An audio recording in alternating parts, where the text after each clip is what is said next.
I have a truck medal. Welcome, everyone. We should go out. I'd like to call the meeting to order of the Goodyear 2025 General Plan Committee. We have a few absences, as you can tell, empty chairs. People that either sickness or work won't allow them to be with us tonight. Absent is Brandon Creek, Estelle Bestwick, Eduardo Borges, Stephen Kirk, George Quinniff, Todd Tupper, and Christina Barnes. And they've all contacted Katie with reasons why they couldn't be here. I'm seeing another absence, David Wilson. And David Wilson.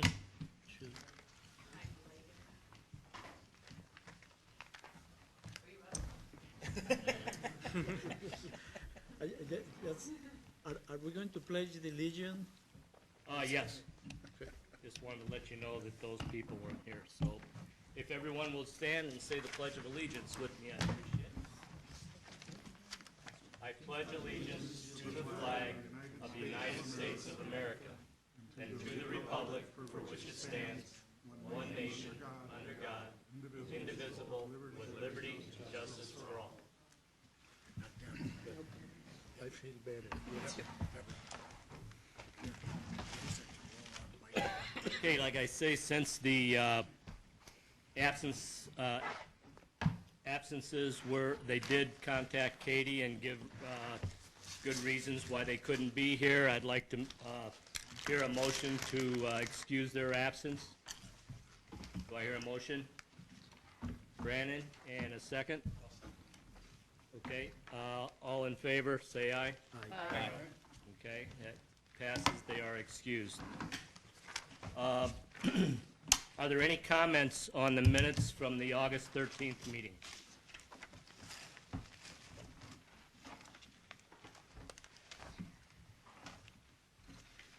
If not, do I hear a motion to approve the minutes of the August 13th, 2013 meeting for the General Plan Committee? Phyllis? Second. Ms. Second? All in favor? Aye. Minutes are approved. Dave. At this time, we want to bring to the attention of the citizens who are with us tonight that if they would like to address the General Plan Committee on any non-agenda item, the committee will listen to comments and make or take any one of the following considerations: respond to the criticism, request that staff investigate and report on the matter, request that the matter be scheduled for a future agenda. Are there any speaker cards, Katie? Is there anyone in the audience that would like to address the committee? Very good. I understand we have no old business to speak of, so we'll move right on to new business. And we'll receive a presentation from Katie Wilkin. Thank you, Chairman. If you look just after your minutes, you have a schedule in your packet, and I wanted to go over that schedule with you. This is kind of our, you can see, we're getting closer and closer to the end here. So Leslie and I sat down to work out the rest of our schedule, and there's a couple important things on here that I want to get your buy-in on and make sure everyone's okay with. So as we've discussed, our next General Plan Committee meeting, October 8th, we're going to be discussing the land use plan, and that's one of our last topical meetings. At our November meeting, we're going to be talking about implementation, best practices, benchmarking. At our December meeting, we're going to hear an update on the Parks Master Plan and the Transportation Master Plan, and then we can also decide on if we want to make any updates to the plan based on that. And then you'll see in January, I'd like to propose doing something a little different. In December, I'm going to be, and if I haven't explained this before, we're required to do a 60-day review of the draft plan. There's a whole list of agencies we have to send the draft plan to and give them 60 days to review it. And so getting that draft ready is one of our important tasks. So in December, I'm going to distribute you that kind of the draft version of that 60-day draft. And rather than all of us sitting here going through the draft plan together with 25 people, we thought we would kind of break it into chapters, and everyone would choose a chapter to review. And so in smaller groups of 6 to 8 people, we can just go through that specific chapter page by page. You can choose up to 2 chapters. So if you're really interested in 2 different chapters, you can choose up to 2. But our groups are going to be no more than 10 people per group because we want it to be a manageable group size. And you can see I already chose what chapters are going to be on what dates, so you can look at your schedules and see when you're available, what your interests are. So you have to be on at least 1 committee. You can be on up to 2. So go ahead and be thinking about that. I don't need you to email me what chapter you're going to review yet. I want you all to take time and look at your schedules. Maybe we'll talk about it next time. Are those all? Sorry. For those of you that have this broad, go through the whole thing, because I know there's some that can comment on it, doesn't mean that if you're not in the chapter, you can't comment. Email comments and talk. But what we really need to do is push through these chapters, which is why we're taking this sort of structured approach to it. Okay, sorry. Are those all the same time? I mean, they'll be here at 6:30 or? Yeah, those will all be 6:30. We can have them right here in this room. And there will be, our regularly scheduled meeting was January 14th, so there is a meeting that night. So if you just can't change your schedule at all, you could still meet on our regular time. But if any of those other dates work for you, just so you know. So is everyone okay with that? Does that sound okay? 25 people going page by page. We'd be here till midnight. So. Are there city council meetings on Monday that might move the location? Yes, you're right. We will not be in here because at least one of those days there'll be a city council meeting. But so if any of you are dying to go to the city council meetings, don't choose a Monday chapter. But so they're gonna be more informal meetings. Like I said, I really need your help to go by the draft chapters page by page and make sure the draft is ready to be distributed to the public. Katie, when are we going to get copies of the chapters? December? Well, you've got a bunch of them tonight. Oh, okay. You're going to get a bunch more next month. And then you're going to get the chapters that we're going to go page by page, you're going to get those at the December meeting. So you'll have those at least a month before those January meetings.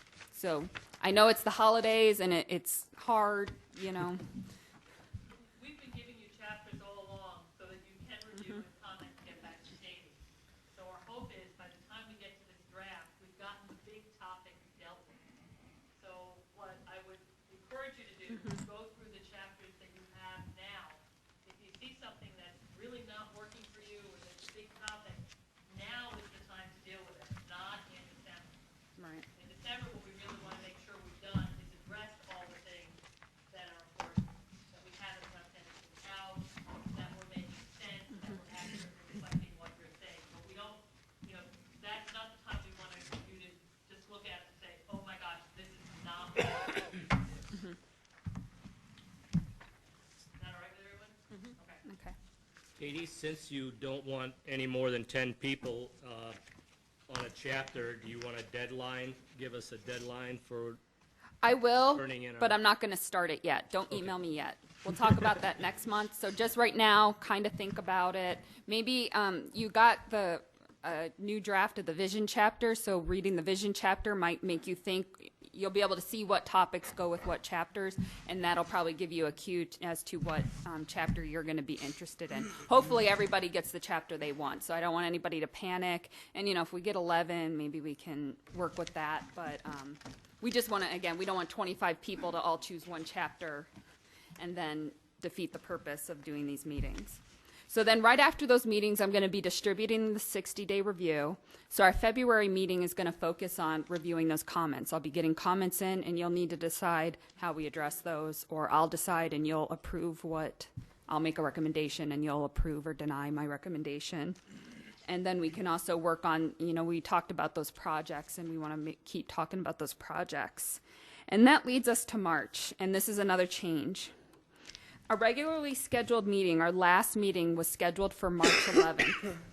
And I had a really hard time fitting this 60-day review in with meeting the March 11th meeting. I also noticed that everybody's spring break is that week, or at least all the public schools I looked at. So I thought for those parents on the committee, it might help to move that meeting too, and it helps me. So this is very, very important. I'm proposing that our last meeting would be moved from March 11th to March 25th. Please go home, check your schedules, make sure that's okay. Email me immediately if it is not, and I'll start working on some other plan. My hope is that we look at the remaining comments from the 60-day review. They're so easy. All the comments are wonderful job, General Plan Committee. We take our final vote to approve the plan, and then we're going to have a celebration. And I'm going to encourage all of you to invite your families with. We can hopefully have a quick 20 to 30-minute meeting, get that done, and we'll just celebrate our accomplishment with our families. I'll get some splurge on something other than Subway for us. And I'm trying to work out if we can have a party at the ballpark, but it's spring training, so we're working on it. So my also hope is that by moving it, it allows us to kind of have a big celebration for our last meeting because you guys deserve it. So like I said, go back, check, make sure that's okay. Are you going to have fireworks? Bring them, we got it. And then just the other thing to note, that October 21st, there's other things in here, that October 21st, we have that joint City Council Planning and Zoning Commission work session scheduled. So you're welcome to attend that. You're welcome to watch at home. You're welcome to not come at all.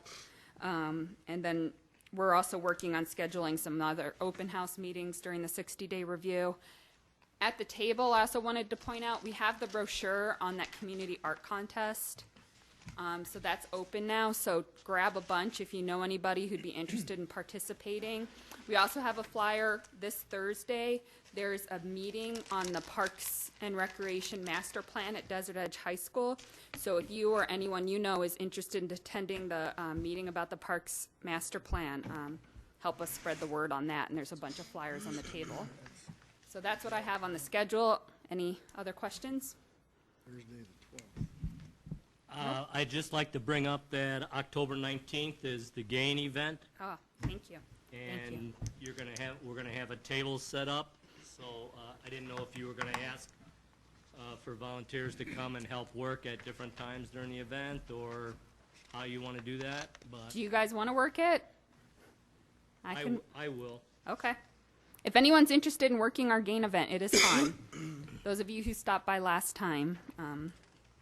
But yes, I was going to have a booth just to get information about the general plan out. But if you feel like doing it, just send me an email that you'd be interested.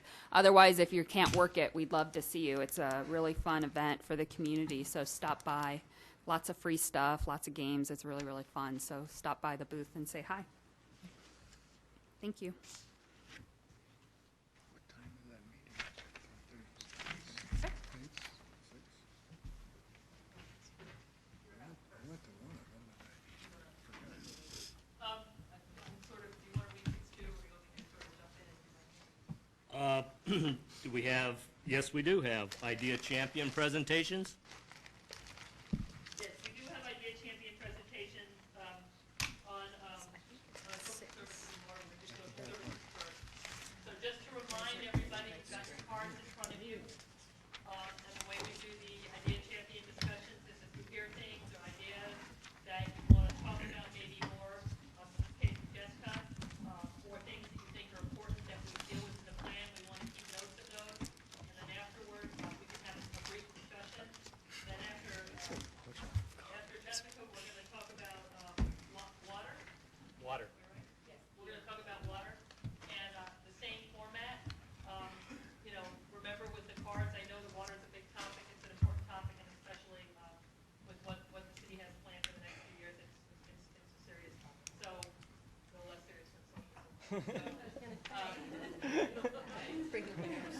So anyway, just wanted to remind everybody to remember to use those cards, okay? And again, because that's what Katie put into the plan, so write it down, okay? All yours.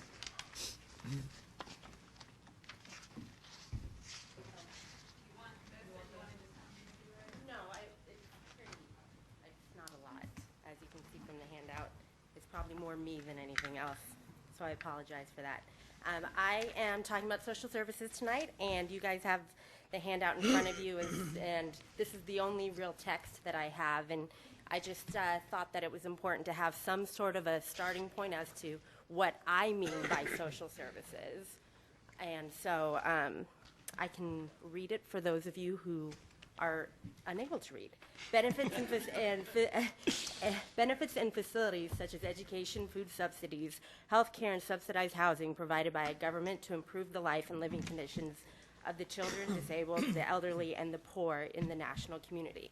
I'd like to add on to that it's not necessarily always provided by the government. It could be provided by independent agencies, faith-based organizations.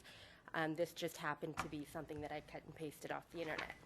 And then the next one is an activity designed to promote social well-being, specifically organized philanthropic assistance as of the disabled or disadvantaged.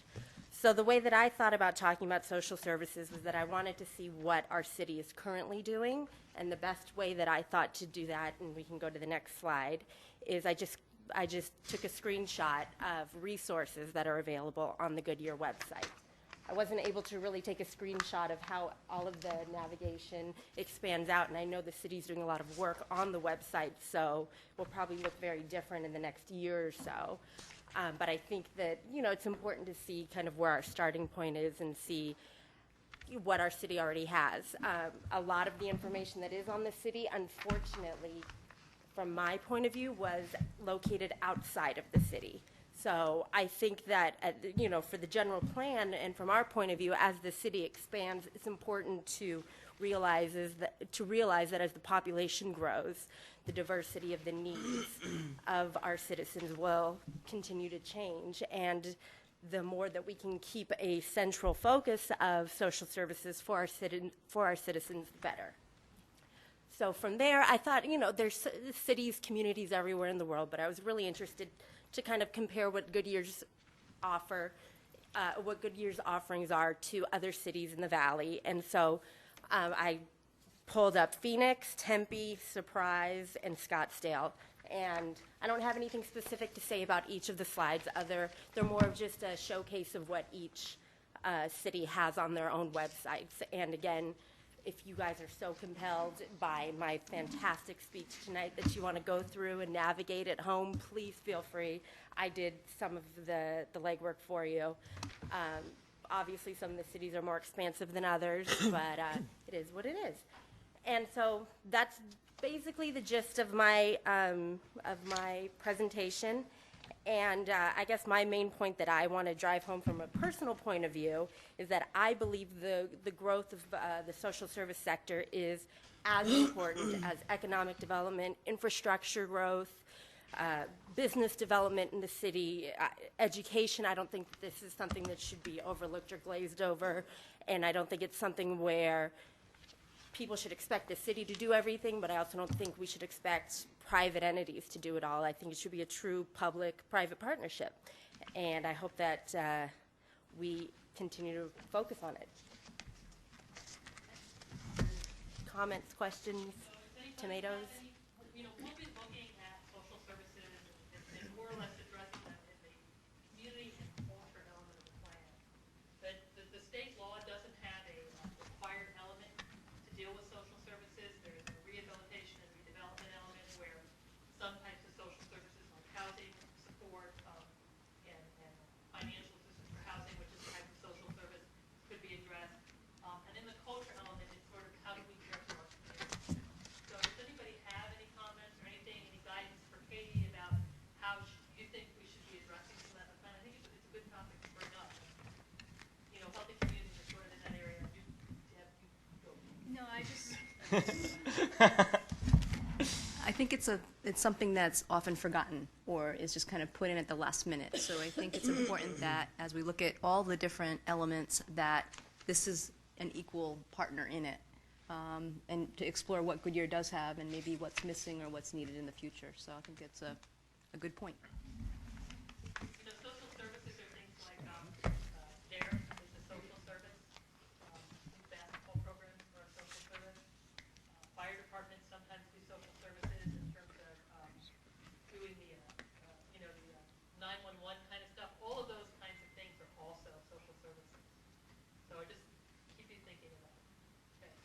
I was thinking more on the lines of some of these communities. Like I know that at Pebble Creek, we have an organization, and it's called Care Bears. And what we do is we provide services on a lower spectrum. We don't have food stamps or anything like that. But we can provide maybe a ride to the doctor, or provide, if, you know, somebody breaks their ankle on the pickleball court, we can provide them with crutchers. I mean, I'm wondering, as communities, you know, Estrella Mountain Ranch is huge.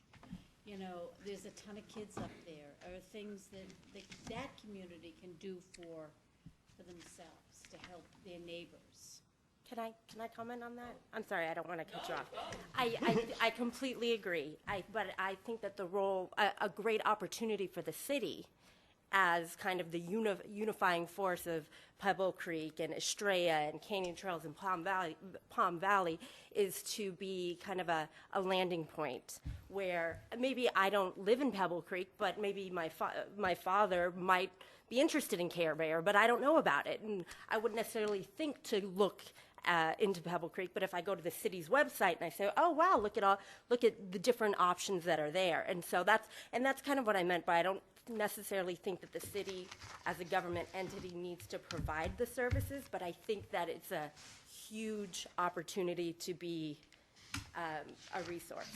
Right, so the communities work with the city in getting that information And vice out, versa. saying this is what this community offers. And I think the city needs to make it a friendly environment for communities and for organizations and nonprofits and hospitals to want to have these types of services for people. So I'm hearing a couple things. One, I'm hearing you say that the city should somehow be a clearinghouse, doesn't need to be private. So you can say what's in my community. You could go to a city site, there's a clearinghouse site. You know, the city could list what's available in Estrella Mountain Ranch, what's available in Palm Valley, whatever. But also that the city should provide an environment that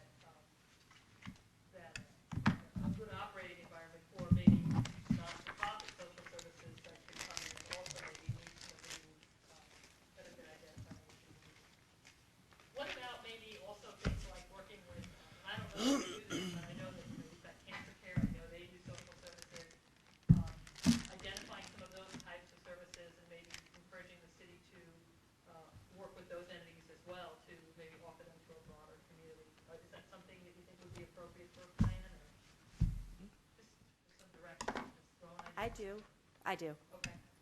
It I don't know seems if kind of anyone too else low agrees. level for the plan now, like at the direct implementation level. Well, I think that you could say, you know, generically hospitals and not-for-profits, as opposed to an individual entity. But I think more is, you know, what other kinds of things would you as a community like to see happen that we could suggest in the plan? And to me, for me, it's also an important defining characteristic of who we are as a community. So that's something else to please.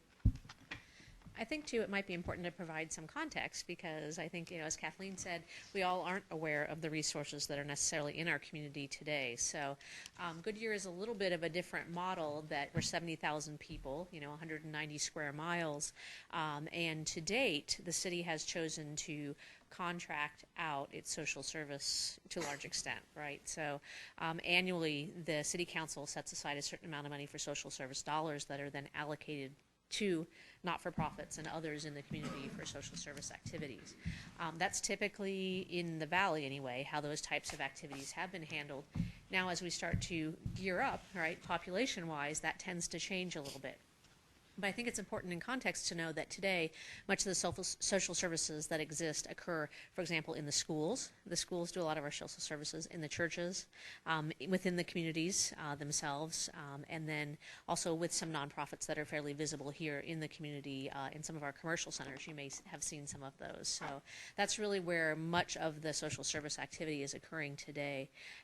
And from a structural perspective, the city has a Parks and Recs department, for example, but it's interesting, I think, that we call it Parks and Rec, right? A lot of cities call it Arts and Culture, or Parks and Recs and Arts and Culture, or Social Services, Parks and Recs and Arts and Culture. And so as we start to grow, typically those sorts of departments are then added on to city departments and done internally and coordinated internally to a large extent. And so I think it's relevant that this committee might have an opinion, to inform the residents, to inform the city council about what types of social services and which places you wish to have them, engage in that activity. Like you said, some balance of public and private. So, that. Is there any, and maybe Katie can answer this more, is there any land use regulations in regards to percentages of subsidized housing for development? Thank you.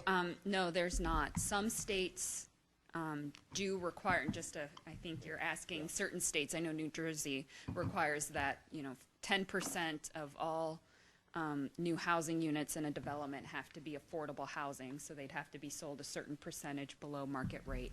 Arizona doesn't have any rules like that, and the city of Goodyear does not have any rules like that. Typically, though, if you don't think about affordable housing, that's how many of these states started getting regulated. They were trying to actually even keep out affordable housing, and then groups start advocating to the state legislature, and then that's how you end up with laws requiring affordable housing. So in my opinion, it's a good idea to think about affordable housing and advocate for it where appropriate.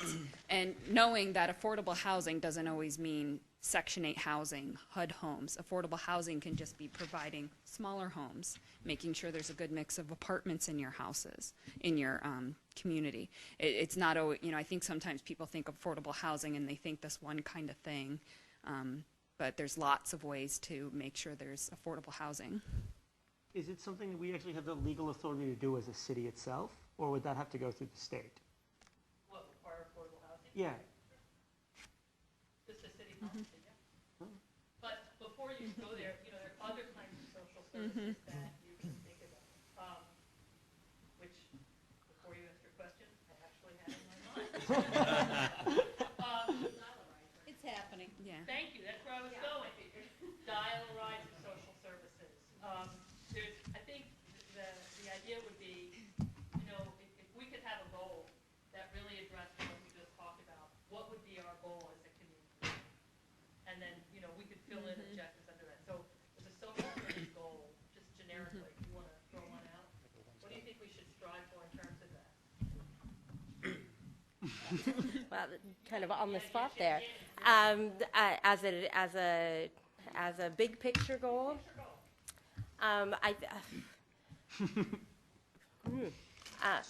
go ahead. Just compassion. A compassionate. You know what? It's social interesting service. as you say that. If you go back, I think one slide, Katie, that's the name of the surprise one, compassionate surprise. And so, I don't think I think. So maybe we'll start with that as a goal, and we'll fill in some of these ideas that we've heard underneath it. And again, when you get that element, read it and look at it and give us comments before December. And we'll begin to move that forward. And if you have any other thoughts about it, email, indicate, and we'll begin to move them into the plan. And just a real quick touch on the housing thing, I can tell you, as I'm actually kind of the housing person of the city, and we've never done a housing study, and I can tell you, and you're going to see some data in the chapters I gave you about housing, but since we've never done a housing study, I can't tell you what our needs are yet. So I wouldn't be ready to put something in the general plan saying we need this percentage. I think a good goal might be conduct our first housing study and figure out what are our needs and what should we be doing. Because, I can tell you as probably the person who knows most about housing in the city, I don't know what they are. Well, So. I can, I've done other projects where assisted livings are considered Yeah, no, that definitely, well that's. too because of the income level of the residents. So, not necessarily have to think about general public or anything like that, but because of the seniors. Yeah. To be classified. I would suggest that a realistic goal for Goodyear, even in a 10-year time frame, rather than to try and pick and choose what social services we feel that we can deliver. I think an initial goal should be to create an agency, department, whatever you want to call it, within the city where people could go and find out what resources are available. I come from the Midwest, and many of the things that are done by cities in the Midwest are done by counties out here. That's just the way things are. But frankly, in my mind, the city has cut back what few social service activities it had over the past 3 years to the point that there really is none. And like I say, I would think a realistic goal would be to establish a social services department or whatever whose first charge was where people, instead of going to the website and looking for these sort of things, could go to someone and say, here's my situation. I'm abused, I'm poor, whatever, and where are the resources? And have one person, or whatever it takes in the department, to know where to go at the county or larger cities or agencies, et cetera, rather than trying to establish them, because we can't start from ground zero. So that more or less goes back to that idea of a clearinghouse. There needs to be a place where you can go to say, where are these already offered for me, and where can I take advantage of them? Sort of that clearinghouse. I have a quick question. As you mentioned that the city at this point farms that out, at what's the inflection point for population where cities tend to go from using others to building it themselves? It's not necessarily population. It tends to be more demographics that dictate kind of when the creation of actual social services occur within an agency such as a city. So for example, if Katie says she's not aware of a housing study being done, it's because we have not seen significant need or outcry from those in the community for assisted living, senior care living, all these transitional, housing, these sorts of things that are typically seen in perhaps a more urban or a less endowed community, shall we say. And so it's a little bit of a trade-off. But typically, from a city perspective, it first works as a clearinghouse, and then what used to be then your Parks and Rec department turns into a community services department and has an element of, whether it's the aftercare for the kids, the senior care, but then includes your arts and culture, maybe some of your disability programs, and starts transitioning into things even such as diversion programs for your courts and other sorts of activities. So it can be an evolution as the community needs are defined, and that's where they're most successful, is the community driving, that base.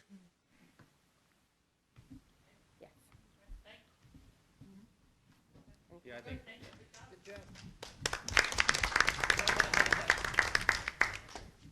So our next is water?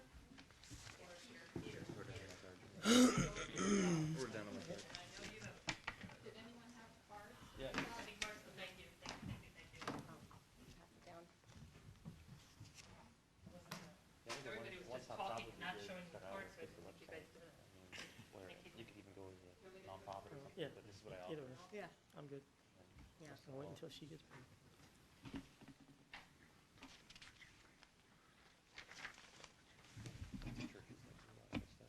So my presentation is about water and how we can ensure that Goodyear still contains water into the future, both beyond, in 10 years and beyond 10 years. Excellent. It's mostly to talk about the different types of water between drinking water and reclaimed water, and then how do we just use less water in the general sense. Okay. The first thing is that drinking water is the water that we use for drinking, food preparation, hygiene, swimming pools, and the water features. The water features are there mostly because kids will play around in them and drink them, and drinking non-potable water is generally a bad thing. And then gray water or reclaimed water or non-potable water is what you'd use for industrial usage or what you'd use for farming, landscaping, community gardens, and of course the Palo Verde generating station. Next. And then we as a community would need to support and continue to support initiatives like the H2O from the Goodyear side and everyone's favorite Desert Dan. initiatives, and as well making sure that we have the resources necessary to grow our reclaimed water network, which at the moment doesn't cover a large portion of the city.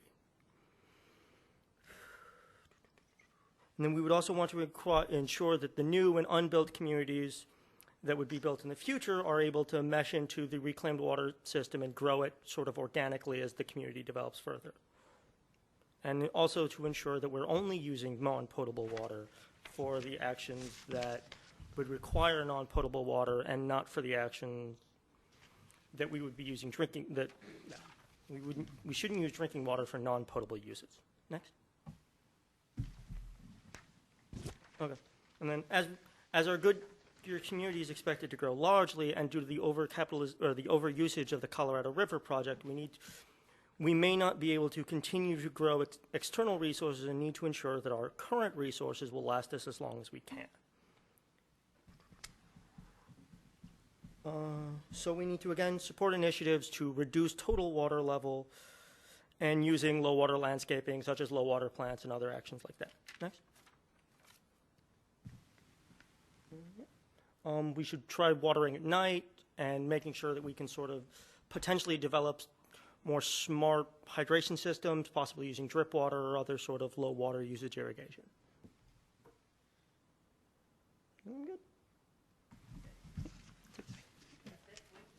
I agree 100%. So are there any, so I think really what we just heard were a lot of ideas about, one, raising the issue that water is not a bottomless supply, so to speak, it's a limited supply, that constraint, that there's some options that we could look at for reducing our water usage, and some of these ideas could even go in the plan as strategies or objectives.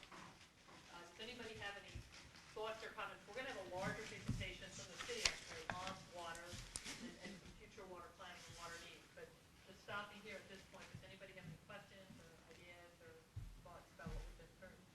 Yeah, I think it's a good idea to expand the purple reclaimed water sprinkler irrigation type system where possible. I mean, Encourage more reclaimed with irrigation. It makes sense. I mean, Yeah. you know, why you use drinking water to irrigate your fields and stuff. And Any other thoughts about it? Something we may want to make it more objective is putting to his ideas. I think it's excellent. All the points are well taken.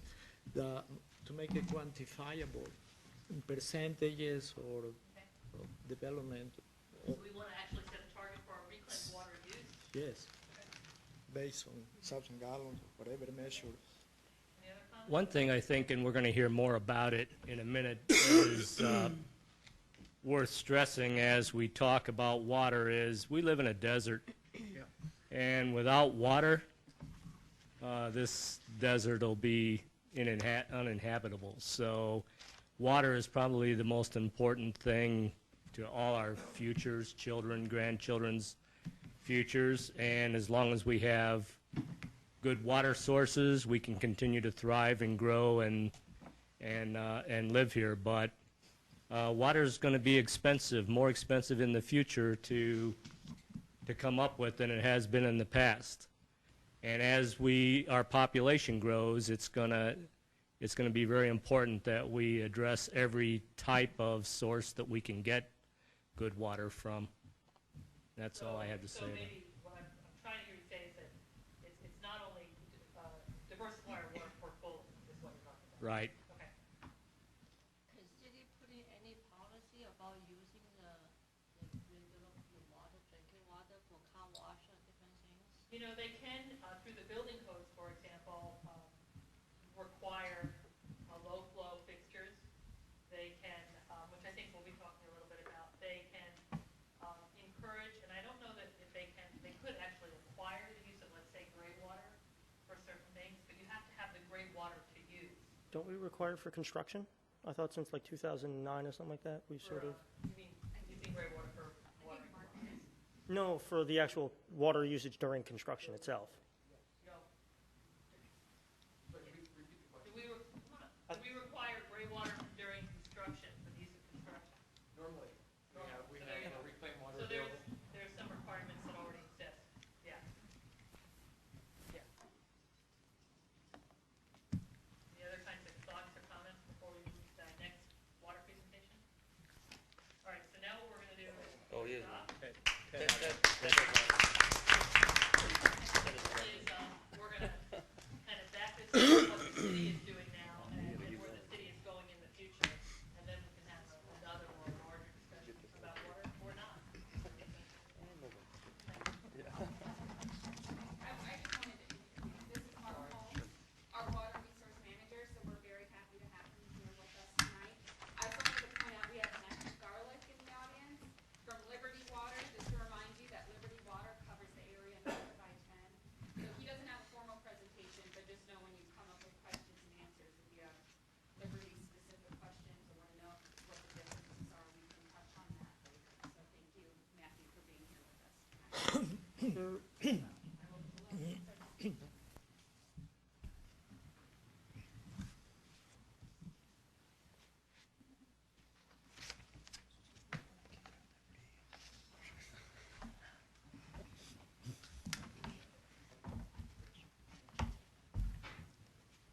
Too much grass there. All right, Mr. Chairman and members of the committee, thank you for having me this evening. It's a pleasure to be here. And I want to cover a number of different topics relating to water resources and the city planning. Some of them may actually be diverse to what you just heard. So I want to explain some of those concepts as well. I thought I'd start out with the mission statement for the city's water resources management. The mission of the Water Resource Division is to ensure safe, adequate, and sustainable and affordable water supplies are available for all existing, current, committed, and future projected residential, commercial, and industrial developments to ensure that water supplies are used and that water supplies are used in the most efficient manner. Topics we're going to cover tonight briefly are the water supply equation and the demand side. There's two sides of the equation. We're going to talk about spend a little time on the city's designation of assured water supplies and describe what that is for the city. We're going to talk about the city's water resources portfolio. We heard just a few minutes ago the diversification of the water resources. And we're going to look at some historic water demand trends and renewable versus non-renewable water supplies, predicted water demand trends. We're even going to look at a model. It could be one of several models created looking at build-out and what the water resource requirements would be for a build-out for the city of Goodyear. And it was already touched on water conservation. And I want to spend a little time on the long-term storage credits. It's just a long phrase for basically it's a water banking system that allows a city to put water, store water in a facility and recover that water at a later time and date or on an annual basis. And we'll talk about how important that is. And then talk about future planning, which is about taking direct deliveries of CAP water from the Colorado River, the CAP project, Central Arizona project, and actually treating that water and directly delivering that water to the city, why that's important. So starting out, just wanted to give you, this is kind of the cradle to grave of water supply. If we start at the very top at noon, at 12 o'clock, that's your various water supplies. And of course, as they get delivered, there's some water conservation components that are imposed on some of those deliveries. Ultimately, you hit the demand side, which is our water customers or our water uses. They could be residential, commercial, or industrial, or irrigation, or others. I just want to stress one of the key points, that lower box there in the bottom right, it says 40%. Of the total water delivered throughout the entire city service area, 40% is collected back through a wastewater collection system known as a sewer system. And that water is then shipped back through a collection system back to our reclamation facility. It's treated and turned into the highest grade effluent or reclaimed water. It's known as Class A plus effluent. 60% of what the city total delivers every year is lost. It's used once and it's gone forever, and it's primarily due to exterior landscape use. And that was already mentioned previously. That's the highest water consumptive use throughout the entire city is landscaping. And it's a one-time use, and that water supply is not recovered. Of course, then once it's treated, it becomes a reclaimed water supply. And we'll touch on some of those water reuse components. We heard some purple pipe discussions. I definitely want to touch on that because the city is going to be exploring a purple pipe policy. I'll be giving a presentation to council probably around November. And of course, then it becomes another water supply. So you see it's cradle to grave. Okay, designation of assured water supply, just a fancy term, basically that allows the city to, in a nutshell, control its own destiny. And what it really is, in 2010, the city was reissued its designation. By law, the city has to renew this. This is a decision and order issued by the Department of Water Resources every 15 years. Even though it's a 100-year assured water supply, the city must, by law, go in and have it renewed every 15 years. So in 2010, the city was reissued its designation. And what it does is it provides the assurance that we have a 100-year supply. And I love planning, and I deal in 100-year blocks of time. So I'm dealing with 20, 40, 60, 80, and 100 years. So I'm looking long range on water resource planning. You kind of see some of those components. Also, it's about preserving groundwater, and I'll touch on it's a non-renewable supply. Groundwater is one of the few non-renewables in the state. And how long-term water planning is important to the state of Arizona and why that should be promoted. So the Arizona Department of Water Resources Assured Water Supply Program operates to sustain the state's economic health by preserving the groundwater. The state owns and manages all groundwater in the state of Arizona. And it is to promote long-term water supply planning. The Arizona Department of Real Estate requires demonstration of an assured water supply, which allows development to issue a public report and sell lots. Very important for various types of development within the city. And because the city was issued a designation of assured water supply, development is only required to obtain a written consent or basically a notice of intent to be served by the city, and we have met their 100-year assured water supply. Versus other communities who are not designated, those entities must go to the Department of Water Resources and obtain an assured water supply certificate or other form of assured water supply. And that primarily deals with areas that are developed within active management areas, and we currently reside in the Phoenix active management area, which is a highly managed water restrictive area in the state. In other words, again, the city controls its own destiny. We work with developers, we work with land entitlement, we control a destiny versus having a landowner going to the Department of Water Resources. So we can manage the water resources better. Just want to cover real quickly, I won't spend a whole lot of time, but these are the building blocks of the Assured Water Supply Program that cover a designation. At the foundation, that's the core, the key components. What you see is physical water availability, it's a legal water availability, and you also see continuous water availability. The cornerstones of the designation. I do want to touch on the physical water availability and the continuous, because I'm going to show you some slides that I'm going to touch on how important that is when the department reviews your assured water supply, water resources portfolio. And I'll show you the cities here in just a minute. You also have to have the financial capabilities to manage water supplies. How are you going to deliver those water supplies? Also water quality. How are you going to treat those water supplies and make sure they meet the safe drinking water standard? And lastly, as I mentioned, we're in the Phoenix active management area. We have a lot of requirements, more restrictive requirements on how efficient we use that water supply throughout the city. That's covering the management plans and goals. Does that make sense to everybody, the difference between legally available water and physically available water? Because it took me years to understand that. I got it. Get that, what Mark was saying? And I can give you a real quick definition. Physically available water is actually, we have to have access to wet water, that we actually can obtain molecules of water. It's referred to a lot of times as the wet water supply. You have to show it's physically available for 100 years. And I'll show you where the city's water supply, its sole source right now is groundwater from the aquifer beneath the city. Legally available means that we have to have the paper water rights in order to pump the wells. You can drill all the wells you want, but unless you have a legal withdrawal authority by the Department of Water Resources, you can't pump a drop. So those two are very important. There's a paper water right and there's a wet water right. Hope that. Yeah. You had a third element called continuous. Can you explain that? Yes, that it's uninterruptible, and I will touch on that, meaning that 20 years out, that water supply would not be interrupted. So if you are delivering wet water, suddenly the department, as through their evaluation, if it saw an interruption that could occur, you'd have to figure out and have a solution for that interruption, and we will touch on that. Would that be like CAT as a result of lowering water levels? Yes, if the Secretary of Interior runs the Colorado River, he is the law of the river, And if there is a shortage declared, that could be considered an interruption in continuous supply for the CAP, for the state of Arizona.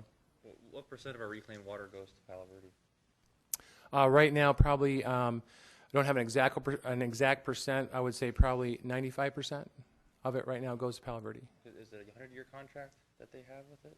No, it's actually it's an older contract where it's basically allowing us to discharge our reclaimed water as a discharge point.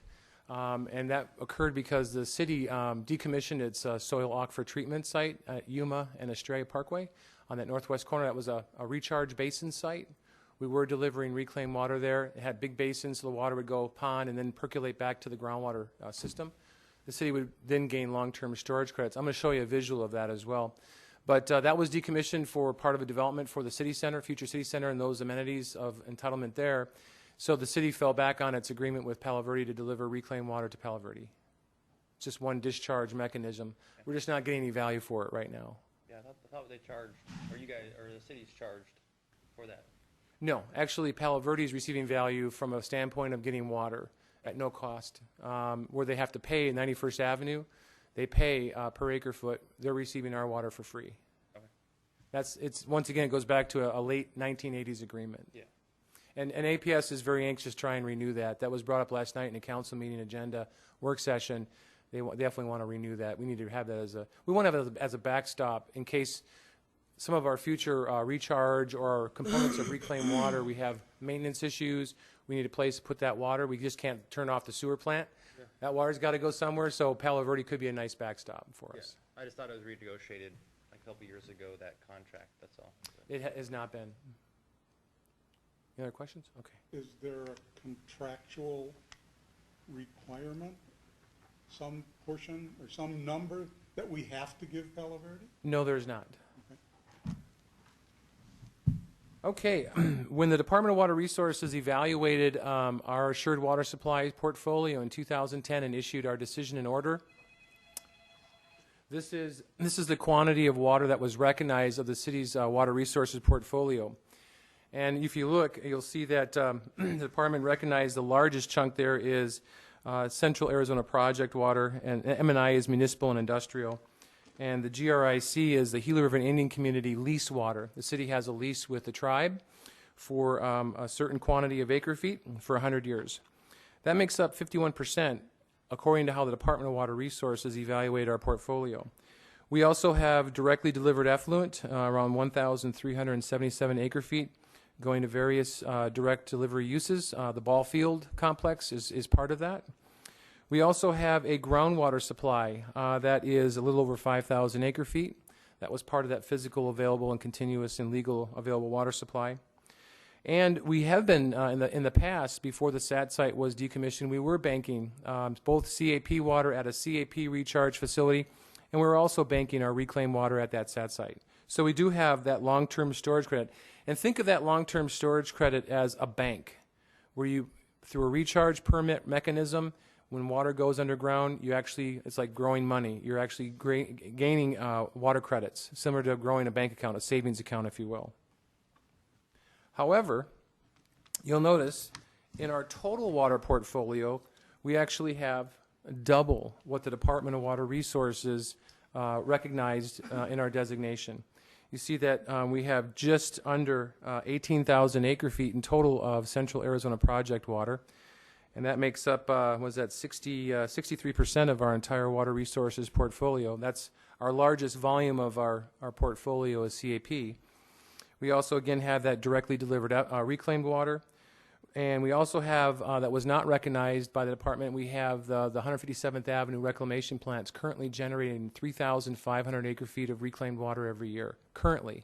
It's projected by the year 2035 we'll be generating 8,000 acre feet per year from the plant. There's the groundwater again. They did acknowledge that. Our long-term storage credit is the same. And you probably notice why is it double? Well, our portfolio was not totally recognized by the department.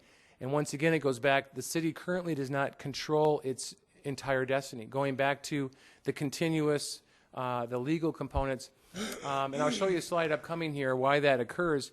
the city right now can't directly treat and deliver CAP water. And because we don't own CAP recharge facilities, they're subject to interruption. So the department had to take that in consideration, and they reduced the amount of CAP water the city was recognized.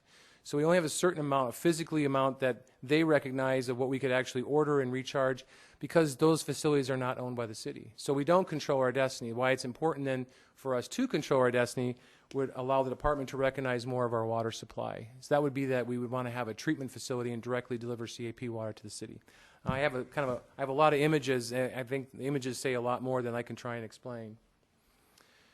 So going to some historic trends, just want to show you, you can see this is actuals, these are actual delivery demand numbers starting in 2002. The city was delivering just a little over 3,000 acre feet per year. And you saw the city was growing, and around 2007, we hit around 8,000 acre feet, and of course then you saw the recession. You can see the recession there kind of flatline our demand, and it actually decreased from 2009 to 2010.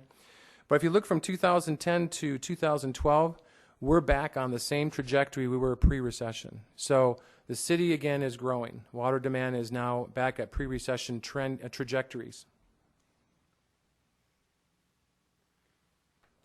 Just want to highlight showing you the various sector use for water. As you can see, it's pretty cut and dry. Half of all the water served right now in 2012 goes to residential demand. About 14% goes to commercial, and that's in the very bottom, that little yellow piece of pie. And of course, we have a lot of commercial irrigation. This is a lot of the HOA parks, the community parks, the ball fields, and et cetera. They are taking potable water, and that is a large portion of the city's demand. Industrial was just 3%. So it kind of gives you a clue of who's out there and who's actually taking water. It probably goes back to reflect who is historically and who is developing today. And of course, we have municipal uses. There are various uses: fire, we have road, we have maintenance. They do a lot of line flushing. There's a lot of components of that. So it's 9% of the use. It takes a lot of water to actually run the utility, and other uses that are municipal related. Would that include the water for like drinking water for like this court? I'm sorry? Would the drinking water for this building be considered a municipal use? Yes. Okay. That's correct. So one of the questions I would pose to you is, I think it was mentioned earlier that water is scarce. You're absolutely correct. Water is scarce, and water is very, very expensive. So one of the questions I'd ask, just pose it to the group, is should a certain percent of water supplies be reserved for commercial and industrial use? As the city grows, is that something that's important? Do we want to have industries that come here that create jobs? Do you want to have commerce? So it's just food for thought as one of those higher level discussion points to consider. Don't need an answer, but if you want, we can have a discussion. Here is the current paradigm of the city, and kind of we're going to start getting into the core discussion points here. The city pumps its entire water supply from the groundwater system, as I mentioned. So all the water underneath the city of Goodyear, we're pumping through wells. We have 12 wells right now that are pumping about, at a peak demand, they're able to pump 15 million gallons per day. Right now, our total peak demand in the summer at the highest peak is approaching 13 million gallons per day. So you can see we're approaching about the 80% point of our demand capacity. So there's a lot of capital project improvement plans right now. We're expanding wells. We're actually getting ahead of all these things, and our job is to stay ahead of that. My job is to ensure we have water in the pipes.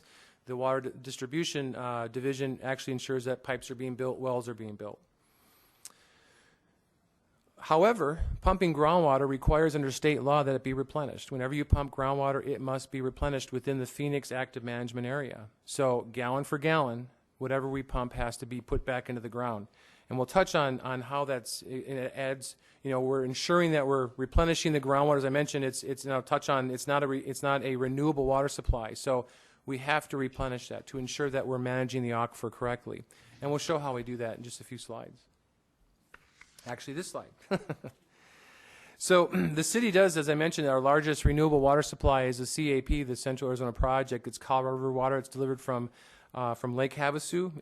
It's transported all the way down to the city of Tucson, and it's a very large project. The city has the ability to order that water.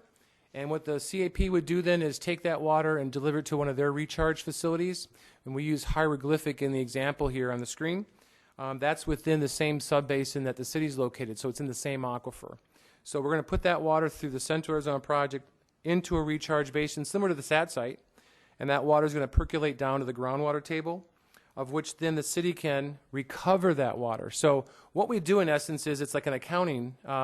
We're not actually pumping groundwater anymore. We're actually, if we choose to use the CAP water, we're actually recovering CAP water that we recharged at that location. So when we do our accounting at the end of the year, if we put in 1,000 acre-feet of CAP water and we pumped 1,000 acre-feet, we're changing the groundwater molecules into Central Arizona Project water, which is renewable. So the aquifer is acting like a conduit. It's the pipe. And that's part of state statute that helps keep costs down for infrastructure for these types of projects. Also, last night there was a work session that talked about this style recharge, and it was already mentioned to discuss and potentially explore the expansion of a purple pipe system. Once again, I just want to reiterate that a purple pipe system delivers non-potable water that is only used once, and normally it's gone. It goes for, I heard irrigation is the primary use for non-potable. Some industrial uses can use non-potable for their processes, and they can actually reuse that water several times, but majority of it actually will go to irrigation. So you get one use for a purple pipe project, and the problem with purple pipe is this: valley-wide, those purple pipe reclaimed water rates are substantially low. They're not tiered. And the reason why is people do not want to pay, users do not want to pay a potable rate for non-potable water. So what ends up is there's a subsidy that's created, and somebody's going to pay for that. It's a dual infrastructure. So all the costs that it takes to deliver potable water for a potable system has all those costs. Now you have a secondary infrastructure with secondary costs that are just as high as your potable system. Well, this proposed process takes into consideration this, where we can get away with serving potable water that still has the legal characteristics of reclaimed water. One infrastructure, but will also account for multiple reuses. So to start this off, our plant's currently generating 3,500 acre-feet of reclaimed water. The goal is, last night council approved the city to move forward to and start constructing VADOS zone injection wells. And you kind of see the image here. So you have a pipe coming from the plant. It's going to a shallow well where that reclaimed water is injected in the shallow zone. That water percolates down into the groundwater system and becomes part of the groundwater supply. And then on the right side, you see it's a city production well. We're already pumping groundwater. We're already treating that water. We then put that water into the potable water supply system, but instead of it being groundwater, we can call it reclaimed water. So you have half the infrastructure cost of a dual infrastructure. You're just serving reclaimed water in a potable system. It's called indirect potable reuse. It's allowed by law. The distance between these two projects is miles, and it's just very similar to the SAT site, and I have the former SAT site up there. So whether we put the reclaimed water in a SAT site and it percolates down to the groundwater system, or it goes in an injection well, it's still going through the unsaturated zone, the VADOS zone, down to the groundwater system. So the beauty of this process looks at, now we can put reclaimed water in the potable water supply system. We can charge potable rates for that water, which is going to enforce conservation, because you now have that inverted tier block rate. People pay more for more water consumption, so you're paying more for reclaimed water. But the beauty is, going back to the cradle to grave slide, I get 40% of my reclaimed water back again. It's going to get treated, and I can reuse it over and over. It's still a diminishing return, but we get multiple reuses out of it. So there's a philosophical difference between this system and then having a dual infrastructure. Just to let you know, the city of Avondale prohibits purple pipe, because they've gone to this philosophy, which is, we don't want to have purple pipe, we want to have reclaimed water in our potable system. One infrastructure, we want to serve potable as potable rates. So it's a philosophical difference that we kind of heard both those arguments tonight. It's for your consideration. Just to touch on the renewable supplies, Central Arizona Project water is renewable. Reclaimed water is renewable. We are in the reclaimed water business. We will always be in the reclaimed water business. The plant will never shut off. You know, we have to have a need for dealing with wastewater. Long-term storage credits, they're composed of reclaimed water and Central Arizona Project water, so they're considered renewable. And of course, direct delivery is a renewable because if it's coming from reclaimed supplies, that's renewable as well. As I mentioned, the non-renewable supply is groundwater, and that's the one that's highly regulated. All right, now we're getting to the fun. This is the fun part of planning that I love. This is a model. It's actually two models combined in the same graph. You probably remember that previous slide showing historic water demand trends. If you look on the bottom axis, that's years. So starting in 2002 out to 2035. On the vertical left axis, that's in acre feet, from 0 all the way up to 20,000 acre feet. And by the way, an acre foot is 325,851 gallons. Or it's 1 acre, 1 foot high of water.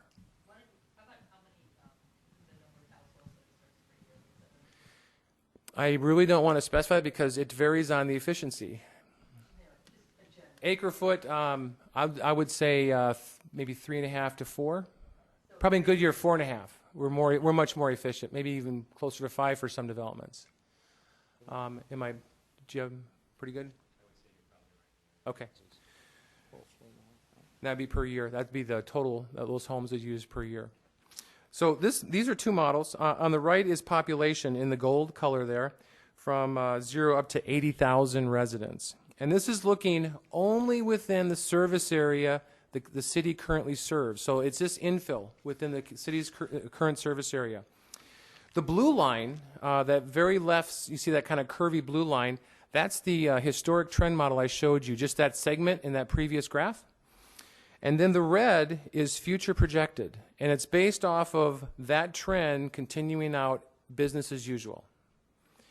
The green is EDUs, equivalent dwelling units, a actual residential, average of residential, commercial, all mixed together aggregate of average EDUs based on population growth. And what I like about this is, whether you look at population, you kind of see the green line there is the water demand based on population. These two match up very well. So I feel pretty comfortable that this is probably a good indication of where things could go unless we have another recession again or something else happens. But you see that the green line starts a flat line just above 70,000 folks. And that's actually our service area hitting build out. And of course, we're serving from I-10 south into Newland. That's pretty much it. So of course, city goes a lot further. But this is only looking that we serve and infill only the service area. This is only that model. We're not extending new pipes all the way to Mobile or anything like that. This is only infill into our service area as a model. So the point of this is just looking at these two models, I feel comfortable that that's a pretty good model to look at. And that it shows that by the year 2035, if we stay as infill, we're going to have a need for about somewhere between maybe 18,000 acre feet to a little over 20,000 acre feet of water.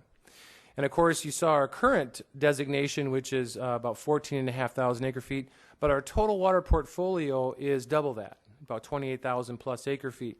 So you can see that we've got enough water for this growth out 2035. Feel pretty good about that. That's an excellent graph of a realistic representation, because some of the hypothetical assumptions have been more aggressive, which I consider unrealistic. Like, for instance, if today we are about 65,000 people, some people were saying and they were quoting that by 2025, the population will be 120,000 or more. That's twice. But that's just a service area, though. Yes, and just let me be more specific. It's just the population of the service area. It doesn't include population north of I-10, which is the most built out. So this does not include north of I-10? No, this is not the city's total population. I'm sorry I didn't specify that. This is only the population within the city's water service area infill growth. That would only continue to serve from I-10 south to the Newland area. Okay. No pipe extension. So that'd be the population growth only in that area, but it's not city total population. Yeah. So right now we're actually serving, it's around 40, I think around 40,000 right now. The next model is just that. It's a model. It's a hypothetical. It's looking at the entire city build out. This is looking at everything. And I want to have this model. It's kind of, there's a more aggressive population. You can use a less aggressive population. This kind of fits in the middle of all that. It helps me define how much water I need to potentially acquire or help the city acquire for future growth. And the rule of thumb is water is only as cheap as it will ever be today. So the goal is, can you acquire water cheaply today for future use? And this is the toughest sell that I have in front of council, because I try and convince council to spend $10 million today that they may not need the water until 2030. It's a tough sell. But this graph, it tells a story about that. You can see that the graph has the years on the bottom, 2012 all the way up to 2084, 2085-ish. Population on the right-hand side again, and the acre feet on the left vertical axis. The blue line is business as usual. We're not going to get any more conserving or efficient. We're just going to look at status quo. We just keep building and going on. That's kind of the core basis of what that trend line looks like, just status quo. So if we stay on this trajectory as we are today in the future, 2085, and look at the build-up population of around 750,000 people citywide, we're going to have a water demand, an assured water demand of over 170,000 acre feet. And you see our total water demand, our total water portfolio budget is at 28,000 and a half. So somewhere that bridge has to be spanned and that water supply has to be acquired. Now the green line looks at an opportunity. And what I did was, looking at every 5 years, we become 5% more efficient. So every year we're actually becoming 1% more efficient in our water usage. And that's what the green line shows. If you are able to do that, as just a hypothetical, you can see that it cuts down the water demand to about 130,000 acre feet at build out. So that's a huge, huge number. So just something that could be realistic, 1% per year, looking at only new growth having to meet those new requirements. So those that have already built stay as they are, and new growth moving forward becomes more and more efficient. So it's a model I like to have because it helps me keep in my mind how much water the city is going to have to need for entire build out. If we can't acquire it, then obviously the conversation will probably change. So going on to that, water acquisition. The city will need to acquire water supplies for the future growth.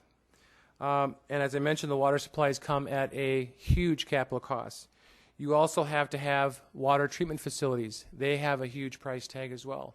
You also have to have water transmission systems. These are transmission mains that haul water from one area to another very quickly. There's a number of reasons why we have to do that. And of course, infrastructure costs. They're very high. And so that undoubtedly is going to impact the impact fees. So what future development is going to have to pay for water resource impact fees is definitely going to be reflective on the cost of water, and it only has been going up and up. So the city will need to ensure its water supplies are used in the most efficient manner. So obviously we know, as you mentioned, I think it was right on the spot, was water supplies are limited. So if we're only able to acquire small water supplies, how do we ensure we use them in the most efficient way? And the city will need to consider how it will maximize the use of its reclaimed water. As I mentioned, that's a number. As we distribute more water, we get more of that water back. How are we going to reuse that in the most efficient way? I think the philosophy of injecting that water, keeping it underground, storing it, and recovering it is probably the most efficient way because you can deliver it as potable water. I think that has a number of components that helps with conservation. As I mentioned earlier, conservation, 60% of the total water delivered is consumed once and it's lost. That's exterior water use. So again, food for thought is this is the largest area, and this is valley-wide, it's statewide. Landscape use is the largest consumer of water. So how do we deal with that? And I think there was a number of things that were thrown out, but there's a lot of programs, there's been success, there's been failures. We are definitely approaching, looking at various opportunities to try and help with reducing the amount of exterior water use. We are also looking at landscape demonstration projects. You know, we want to make sure that we want to lead by example. We want to make sure that we can demonstrate to the home builders, the landscape architects, that these low water use, drought tolerant, maybe even no water use once established, and using native type plants still provide beautiful landscapes, but don't use a lot of water or may not use any augmented water supplies. We're also going to look at water pricing incentives. The cost of water is only going to go up, and you're going to see that as the cost of services, the cost of water rates will, and they just keep going up. Also, another thing to consider, and this is being studied by the universities, is heat buffering. From a water resource component, I would suggest and recommend consideration of a tree plan, a citywide tree plan. There's been a lot of work done by ASU, U of A, that every dollar invested, and they've quantified this, every dollar invested in a tree has a return on investment of $2.67. And the reason is it reduces energy consumption, which energy requires water to produce energy. But also, it cools down the environment, it increases the quality of life. But if the region is even 10 degrees cooler in the summertime, your landscape, the amount of water needed for that can be reduced. So there's a direct nexus with keeping cooler temperatures and buffering the heat island effect. And we definitely have a heat island effect here in the Phoenix Valley. And one of the things I just want to show, I know I'm probably running a little late. I'll try and stay on track here. I want to show how much, you saw that our current water demands is nowhere near our total water resources portfolio. So as I mentioned, we're trying to create water supplies. So one of the instant water supplies we have access to is what I call our free agent water. And what that is we're currently, we're ordering CAP water on an annual basis, but we're not ordering all of it. There's nothing stopping us from ordering all of that CAP water and storing what we don't use underground. That will only be a future water supply that we could take advantage of. So, but that costs. There's a dollar number that it costs. But the recommendation is that's something that's important to bank all that water, because you see on this chart right here, years on below, that red line just below the gold box is the same trajectory on that model that showed both of those two models. It's the same trajectory, and you see that we're not going to use all of our CAP water until about the year 2030. So there's a lot of free agent CAP, and of course our effluent is going to be available for a much longer period of time. And some of those numbers I provided for you. 74,000 plus acre feet we could be generating if we buy our full entitlement of CAP water every year out to that point.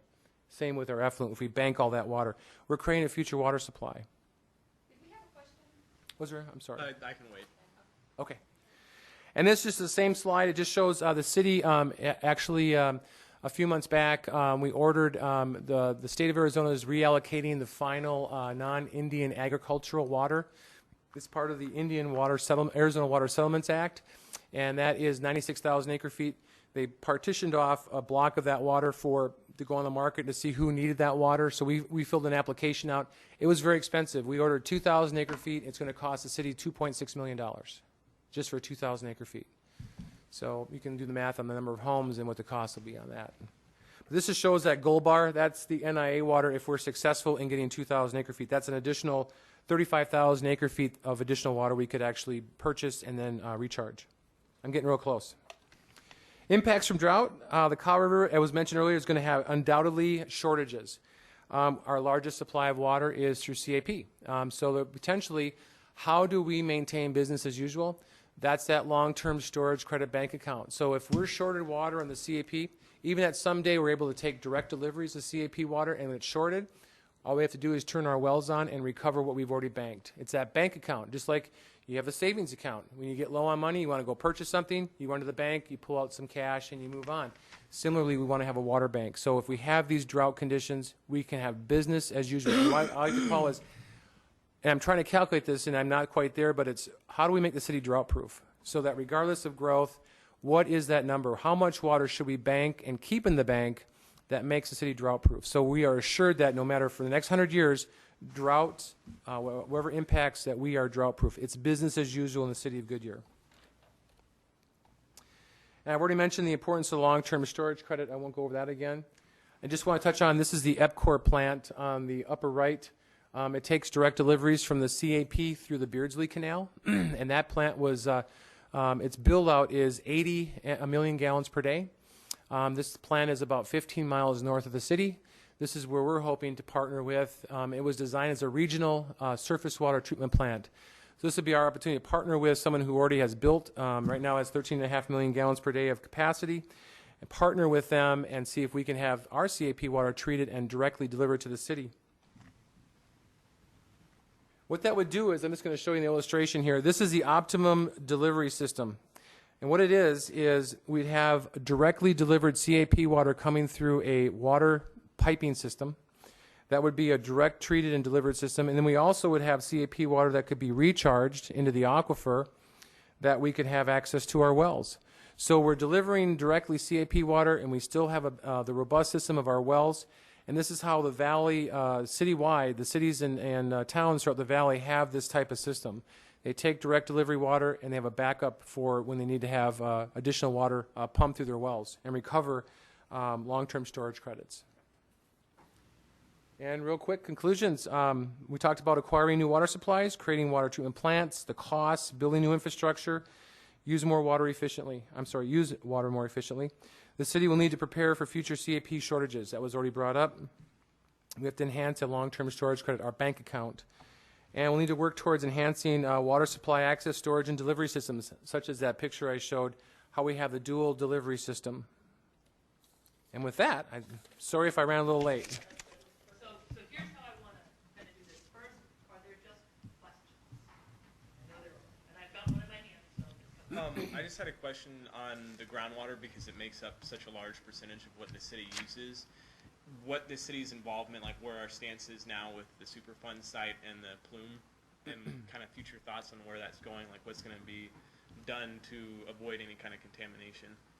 Well, first of all, both the north and the south Superfund sites are probably about 95% of total containment of the plumes, which is good. We don't want to have the contamination continue to migrate and contaminate more of the aquifer. So they're just about there. And when that's done, EPA will issue a final decision on a remedy. Part of the remedy that on both sites is the city, and we're excited to receive treated groundwater that's been gone through their treatment system. It's virtually potable water. And the part of the remedy is it becomes more complicated to pump and treat and then re-inject the water because it makes the aquifer much more complicated. You have a hilly and a valley, a hill and valley type of thing. So the goal is you pump the aquifer, you treat the water. Is there a beneficial use that they can take that water off the site? So recently we achieved a citywide exemption for using that groundwater. It does not, the Department of Water Resources and the Central Arizona Groundwater Replenishment District has given the city waivers, meaning that this water is exempt from replenishment. As I mentioned, all groundwater pumped has to be replenished. This is exempt. So that benefits the city. And currently the community park up north of I-10 is being irrigated through remediated groundwater from the north site. The goal is for the south site is to take the remediated water from the airport once it's treated and actually irrigate the ball fields with that. So what we're doing is it's not like it's a groundwater savings. They're still pumping groundwater, but it's actually a remedy for cleaning up the aquifer to hopefully get back to whether it's 20 years or 30 years for that treatment to be completed. It's still part of a prudent process for a remedy. Does that answer your question? Wait, I've got one here. Sorry. Are there any plans to have reclaimed water available north of I-10? I guess that might be a Liberty question. Well, I'm going to guess yes. Yeah, I don't know how much time we have. I think you're pretty much up. But reclaimed water is available north of I-10, except for when we talk about purple pipe, the utility, and I think what Mark was trying to indicate, the cost for infrastructure almost doubles your cost of delivery. And the concept is well received with us, and we kindly develop our resources. However, we chose as a private utility not to deliver to the individual end user, but to deliver to the large end user, i.e. golf courses. We have 6 golf courses north of I-10. And so we deliver to high-end users and parks where that value, we believe, it is lied, with a large main pipe that ultimately goes to our point of disposal, which is a canal where we get long-term storage credits through a GSF, through the RID, as well as future project for a recharge project in the north end of town, which will all of our water recharge. And when Mark was referring to that end of what we're doing, we're completing the cycle. We're very different than the city. As Mark indicated, he's got to go out and buy those resources. If you ever get your tax bill and look at it, you get to see on their CAGRD. Who is CAGRD? Well, CAP is Central Arizona Project. CAGRD is Central Arizona Groundwater Replenishment District. Because we're a private utility, we don't go out and buy water resources like the city. In turn, what happens is when developers come and develop that land, they join as a member. So if you're north of I-10, you're a service area, your developer became a member, which means every tax parcel gets taxed based on its obligation for the water use. So at the end of the year, on December 31st, we calculate how much water used in your household. that goes to CAGRD. Then they put that on your tax bill. And if you look at your tax bill, you'll see a little bill of like $400 or whatever it is every assessment of every 6 months. So what do? They then take that water, and that picture you saw up there along the cap water, they then deliver that same location, the hieroglyphics, and they re-inject it into the ground. That's your assurance of a 100-year water supply that you get from us. So effluent is available. We have the same policies and are interconnected with the city of Goodyear. In general, in speaking of reuse is number one. We produce 3,400, roughly 3,500 acre-feet of effluent in our treatment plant. 1,000 acre-feet of that was delivered to our customers for direct use at golf courses. The remainder goes into a canal, which then goes into another facility, which gets spread out over farmland. We get those credits. Those long-term storage credits then get turned around and sold back to CAGRD. That revenue comes back to us, offsets your rates lower, and it completes the cycle. When we build our facility, all that water that's left over and not sold to customers will be charged locally within the city of Goodyear. That is the plan. Okay. Good answer? Okay, other questions? Well, I guess it's for both. What is the current net consumption per capita per day, and what is the goal based on the conservation measures for the future consumption of gallons per capita per day? Here's just a national average. I'll give you that to start with. The national interior water consumption, gallons per person per day on the current plumbing codes is 43 gallons per person per day. In the city of Goodyear, it's about 165 gallons per person per day. And the goal for the future in your assumptions or the analysis? Great question. I'm trying to remember off the top of my head. I think we're down into the 120, 110 gallons per person per day. It was realistic. It's a realistic scenario. Going back to that, what the national average is. Yeah, versus 43. So at the end of the day, having a separate, more costly purple pipe versus not using the same thing, the water eventually gets recharged either way. Is that correct? Yeah, reclaimed water, our proposal would be that we charge all of our reclaimed water, and then we recover it in our current groundwater wells, and we deliver it as potable water. Okay, but either way, if you use the purple pipe system or you don't, it's still eventually filtered down to the groundwater. Is that correct? Or is there pros and cons versus filtering it through, or just using the purple pipe and putting it out? Well, the purple pipe is nothing more than taking a piece of pipe and connecting to your reclamation plant, and then delivering that to your end users. Mm-hmm. So you only get one end use, and that's it. The direct benefit for you, though, is when you're using that concept, you don't have the high capital cost of dual pipes. Right. Yeah, that makes sense. Yeah, so you're not doubling it up. Yeah. But at the end of the day, there's no detriment, or either way, it's going to be filtered down into the groundwater. So, I mean, there's no pros or cons versus. I think what he's saying is either way, if you watered your golf course with purple pipe water, it's still ultimately going into the. But it's not legal water. No. Let's not be confused. And I wasn't sure if you were going there. When you apply water on a golf course, you're going to get no credits for it. Okay. And all of that water. Here's a fact. In the Valley of the Sun, the evaporation and transpiration rate is close to 100 inches of water per year. So if you look at the reclaimed volume that you put on that golf course, you're not going to get any recharge. The Department of Water Resources is not going to give you any recharge credits. It's all consumed. Same with HOA community parks. Same with the community park up north, north of I-10. There is no recharge value. None of that water will make its way to the aquifer. The only time water makes its way to this aquifer is in the winter when we have about a week's long drizzle. That's the only time when it's cold enough, it's rainy enough to actually get something back into the aquifer, and that's why I mentioned groundwater is non-renewable supply. Yeah. So when you apply that, If I can add, one of the benefits, though, delivering to a golf course with direct reuse, most golf courses, well, first of all, you can't build a golf course without already having the water. If you look at all these golf courses, they already have the water, otherwise there wouldn't be a golf course there. So what we have, at least our experience has been, if we deliver the water to them directly with effluent at a reasonable cost, they shut their well off. They're no longer using groundwater. So they're not pumping it for the use in a golf course, and they're using effluent. To us, that's the benefit. From a city standpoint, if you participate in the policy discussion in November with the city council in a work session, it'll be about an hour long. I'm going to show the valley-wide rates. There's no disincentive for golf courses or other water-intensive uses of reclaimed water if they're paying a fixed per 1,000 gallon rate. So, for example, every 1,000 gallons $1.50. So if they use 100,000 gallons per month, it's $1.50 per 1,000. There's no tiered rates. There's no incentive for them to actually reduce.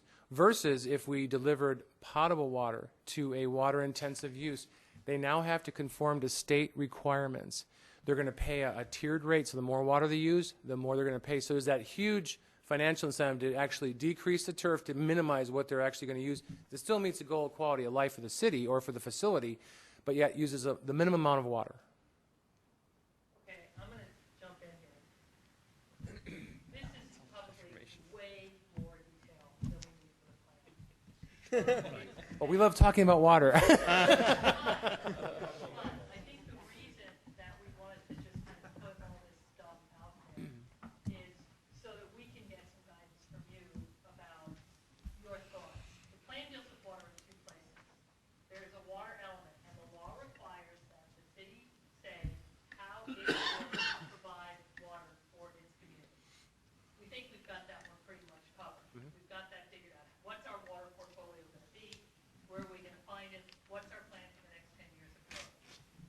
What you heard today, do you have any issues with what that plan is for the next 10 years of growth? And maybe if you just want to repeat that in a mini nutshell, so that folks can get that. What's our plan for the next really iteration? Absolutely. Absolutely. To acquire. It's not for the other part, the conservation part. We're talking about acquisition for the portfolio. Right. It's about obtaining renewable water supplies. If not for today, within the next 10 years, for water that may not be needed out until 2020, 2040. We have, as you saw on the slide, enough renewable supplies in our total portfolio to 2035. So I'm going to paraphrase. So the idea is to begin to take what we're going to call our reclaim, and put it back in the ground. That's our plan, to start putting that in the ground. Anybody have any issues with that? Are there any other things that we think we should be doing to enhance our supply?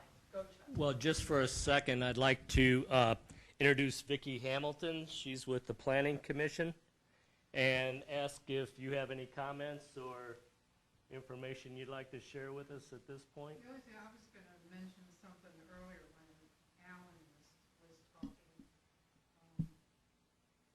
that maybe we want to consider water conservation education element. Can you hear it? That's next.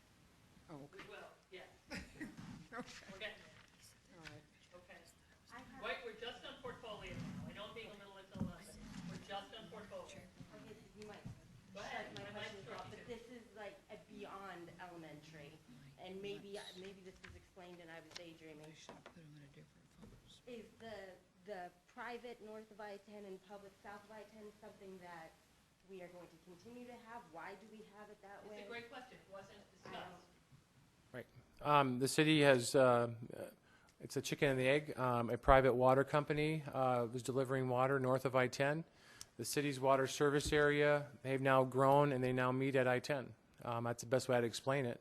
Yeah, Litchfield Park Service Company serves not only Goodyear, it serves Litchfield Park and has been since 1920, as well as parts in Avondale, as well as the county and in Glendale.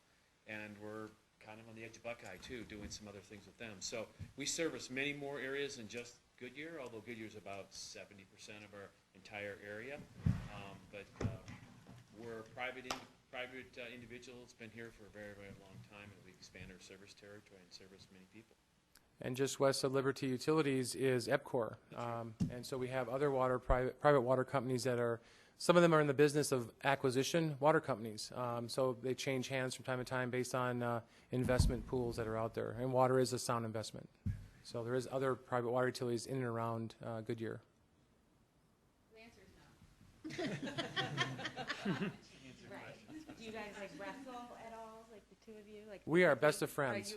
We are best of friends. And they came to the council when they're starting their rate study. They're going through that right now to inform a council. We are best of friends, and we want to keep it that way. Yeah, We have a great relationship. As a matter of fact, I think the answer to your question, there's 4 providers: City of Goodyear, EPCOR, Liberty, and I believe American or Arizona Water. Arizona Water, right? Yes. We have a map showing. Cost and the standards. No, they're not. There's 2 different governing bodies. The City of Goodyear governs its rates through public hearings governed by this council, the city elected officials, whereas the private utilities are governed by the Arizona Corporation Commission. They are incorporated business, and so they're governed by the Corporation Commission on what they propose for rates. The commission may say yay or nay on and may adjust their rates, and then probably more nays than yays. Yeah, more yays and nays, and very long process. It's usually about 20 months to get through that from one end to the other, with lots of attorneys and hearings and. Very expensive. All right, so go ahead, one more. You mentioned north of I-10, south of I-10. We didn't touch on way down south like Mobile. What do those people have to deal with, or what does the city have to deal with down there? Well, mostly it's not land that's being subdivided way down south in Mobile. So you have someone who buys, let's say, a parcel, a single parcel. They have a right to go to the Department of Water Resources and install an exempt well. And we all have that right to apply for that permit. I have one up north, and it's a permit process. You have the state grants you access to the groundwater system if it's of suitable quality that meets your own drinking water. It's not governed, though, by any regulatory on safe drinking water. So you can put a well in the ground for a residence that's allowed by law way down south. However, if you come within a certain distance of the city's designated water service area, there are restrictions. The state forbids you from putting in an exempt well a certain distance from the city service area. So the encouragement is to connect to the city. They want you to connect because there's more conservation imposed through that process. So it's very tough not to be able to connect. And they've got sewer effluent services and everything? No, down in Mobile, so they have private septic systems. So when you get in the remote areas, it's pretty much well and septic. There's going to be some time frame now. If a land owner that had 100 acres wanted to entitle land way down south, and we can't, obviously, we're not going to, it'd be financially unfeasible to bring a pipe all the way down, let's say, 10 miles. And for a small development like that, they could go through, get their own certificate of assured water supply through the state, or the city could actually partner with them if it's desirable by the city to partner. We can find solutions and create what's called a satellite service area. It's commonly occurs, but I won't go into detail of that, but there can be partnerships. But just right now, there's more of the infill going on where we're currently serving, because when you start getting leapfrogging, it gets very expensive. Okay, other supply questions? Okay, so we're kind of good with our approach for supply. And I'm sorry to interrupt you. By the way, I will send to Katie the Water Resources Strategic Plan. We have a strategic action plan, so we'll definitely want to forward that on. There's some good reading on that as well. High level. 2009, right? Pardon? That was updated 2009? No, this is actually 2013. Okay. So the next part of the plan is conservation. Now that's where we begin to push down the line that we saw on the graph. And some of that, for example, would be the tiered rate system that we talked about. You know, one of those systems for conservation is, you know, fooling everybody, so to speak, fooling the system by putting the recharge in the ground, but then we get to charge them as potable. That's a way to force people to conserve through the market. There's ways to force people to conserve through other mechanisms. You had a question about conservation. I was just going to share an experience. Can you hear? Yes. Okay. I had a group that worked under me that did water conservation and for a utility in the East Coast, and we had about 350,000 billed water customers.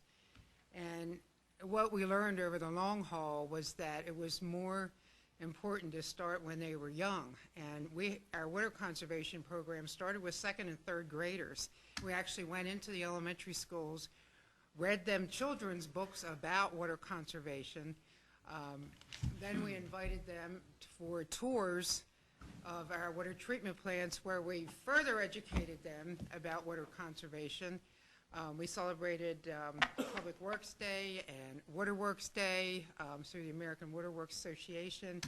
And we also had an annual water conservation poster contest where the elementary children, I believe it was second and third graders, would actually do posters on what they learned through all these experiences with us. And then we had a county executive, here it would be the mayor, would choose a winner, and the child will get a blue ribbon, have their picture taken with the mayor and the newspaper, and get a bond and this sort of thing. And it was a very, very successful program. You know, the utility thought that it was very, very worthwhile. And the employees really bought into it also. I mean, the workers really enjoyed working with the children and talking to them and educating them. So it's just, I just wanted to share the experience because we might be able to put some kind of element in, some kind of goal about. So that's a gut. So what I'm sort of hearing from you is Yeah. maybe a goal to get people aware of water conservation early, and maybe the kinds of strategies that you recommend in working with schools, doing contact, and using some of those other tools for early education. Does anybody have any issues with those kinds of ideas? May I just add one thing to that? Just let you know that, that you're right on the spot. The Project WET by the Extension Office from the University of Arizona has partnered with a lot of cities and towns throughout the state.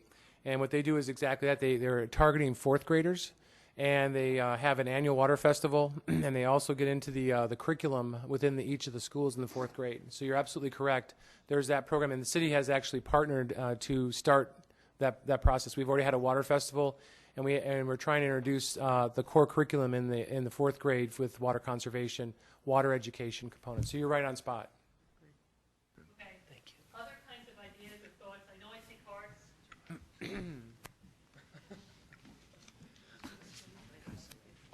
Thank you, Deb.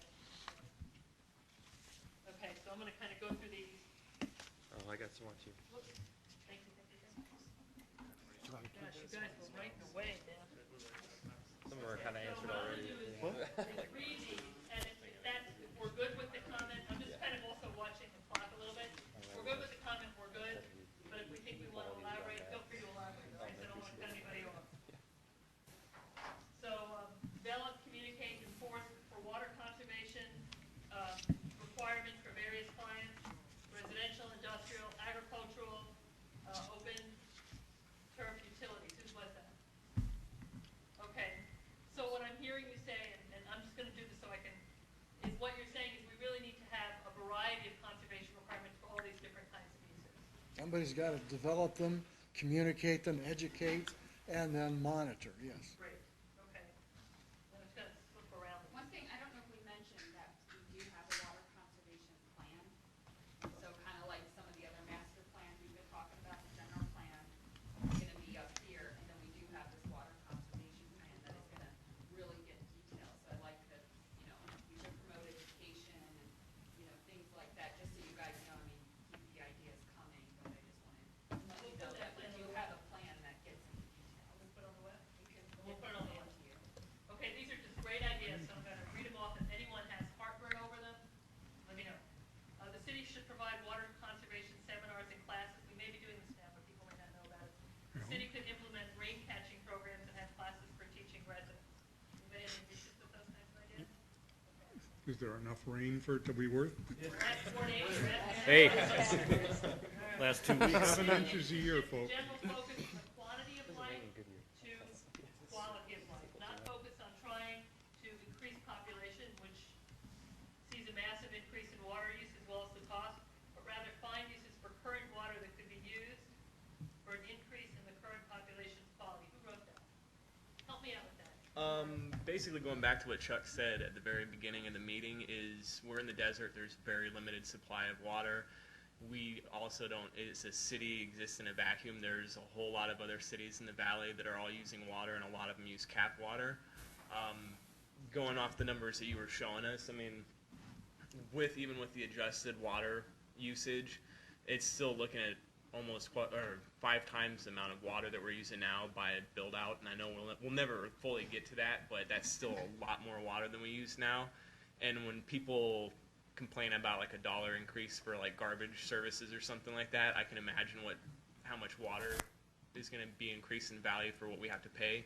So it's a thing of maybe not focusing so much on let's get as many people living here as we can, but because then that's just going to increase our water usage and our need to find more water, but maybe try and focus on how can we improve what we have now and use it a little bit better and not focus so much on just trying to fill it in so we have to use more water. If that makes any sense. Let me just sort of try to restate that. So what I'm hearing you say is that instead of worrying so much about where are we going to find water for more people, talk about how are we going to look at how we use our water currently and how are we going to minimize sort of our current consumption. Yeah. Okay. So not totally ignoring the other part of the equation, but also focusing on our current. Okay. One thing, Mark, can you tell us about what our obligation is to the areas we annexed and the areas we zoned? Yeah, we, the designation has three components. Who we currently, our existing customers are, that's considered existing. And then we have committed water demands, and then what's called future projected. So there's three components the Department of Water Resources evaluates. So we do have plats that have been approved by council that on that plat, they have yet to either record it or some of them may be recorded, but they haven't pulled permits yet. They could have been approved pre-recession. But they say City of Goodyear as water provider. So we are on the hook for a lot of those entitlements as an assured water supply. So, and those commitments are pretty voluminous. And then the future projected on top of that, who's going to come to town tomorrow that's not approved or entitled today? So, for example, a circuit board manufacturer or a number of commercial enterprises. Those are things that may come that are desirable for the city that are unpredictable. They can come here tomorrow and say, hey, we want to move to Goodyear, and do you have an assured water supply for us? So those are the things we have to take in consideration as well. I hope that answered that question. Yeah, I just wanted to make sure that we understood that we've already kind of made obligations to serve water. And then we also have, for everyone who's in the city of Goodyear, they're in our water service area, so we're obligated to help them plan for water, not necessarily pay for it. But just so you know, so sometimes it's not as easy to say, well, we're just going to stop. And Yeah, no, Right. it's not Right. stopped. It's just. And just to let you know, there's one more comment I just want to respond to. There is a distinct possibility we can obtain CAP water for build-out. And I won't go into details, but I just let you know that Chandler and the city of Mesa have gone into an agreement with the Gila River Indian community. And as part of the Arizona Water Settlements, they have a huge volume of CAP water. And that's an exchange agreement. It gets into direct delivered effluent for an exchange of CAP water. So they're going to have directly delivered wet water for, they have a huge irrigation business operation going there. In exchange, this agreement allows them to get CAP water to entities they partner with. And it's half-price water, by the way. The federal government pays for the operation, maintenance, and replacement costs of the CAP component of that water. So just food for thought on that. There's a lot of complexity, but there is a possibility of these types of activities that we could provide real solutions. And we're looking at everything. Nothing is off the table for these. But just want to make you aware of that. Before we go on, we had Sherry here also to talk about economic development. We had a list of economic development questions. You guys have a list of ideas for water. And it's 8:15, and I want to try and get us out of here at a reasonable time. So I think what I'd like to try to do is get it all covered, if it's okay with you. Just go through these cards. If anybody has a huge issue or question about them, let me know. And then if not, Katie will kind of work through all this. You'll see it in the plan. And again, you'll read it and you'll get back to her via email. Right? Okay, that's good. So here's a goal. Set a target of 1% more efficient water use each year, which came out of that. Is that something that anyone has a big issue with? Big set goal or target? Okay. That's not sustainable. Okay. You can't be 1% efficient infinitely. Okay. You've just created perpetual motion. Okay, so let's put that down here. So say for We might be able to do it for Pick a number, you can't sustain it. well, we could probably do it for 10 years. Oh, easy. Yeah, I understand, Easy. but, 2025. 20. okay, so our scope is 10 years.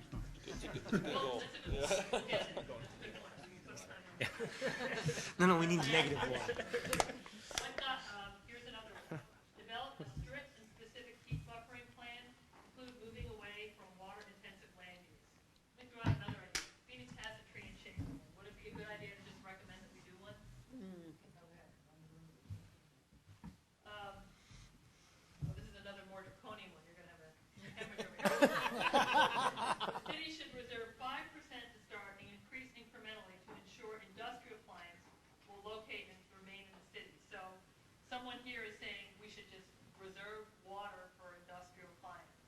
Is it 3%? Yes.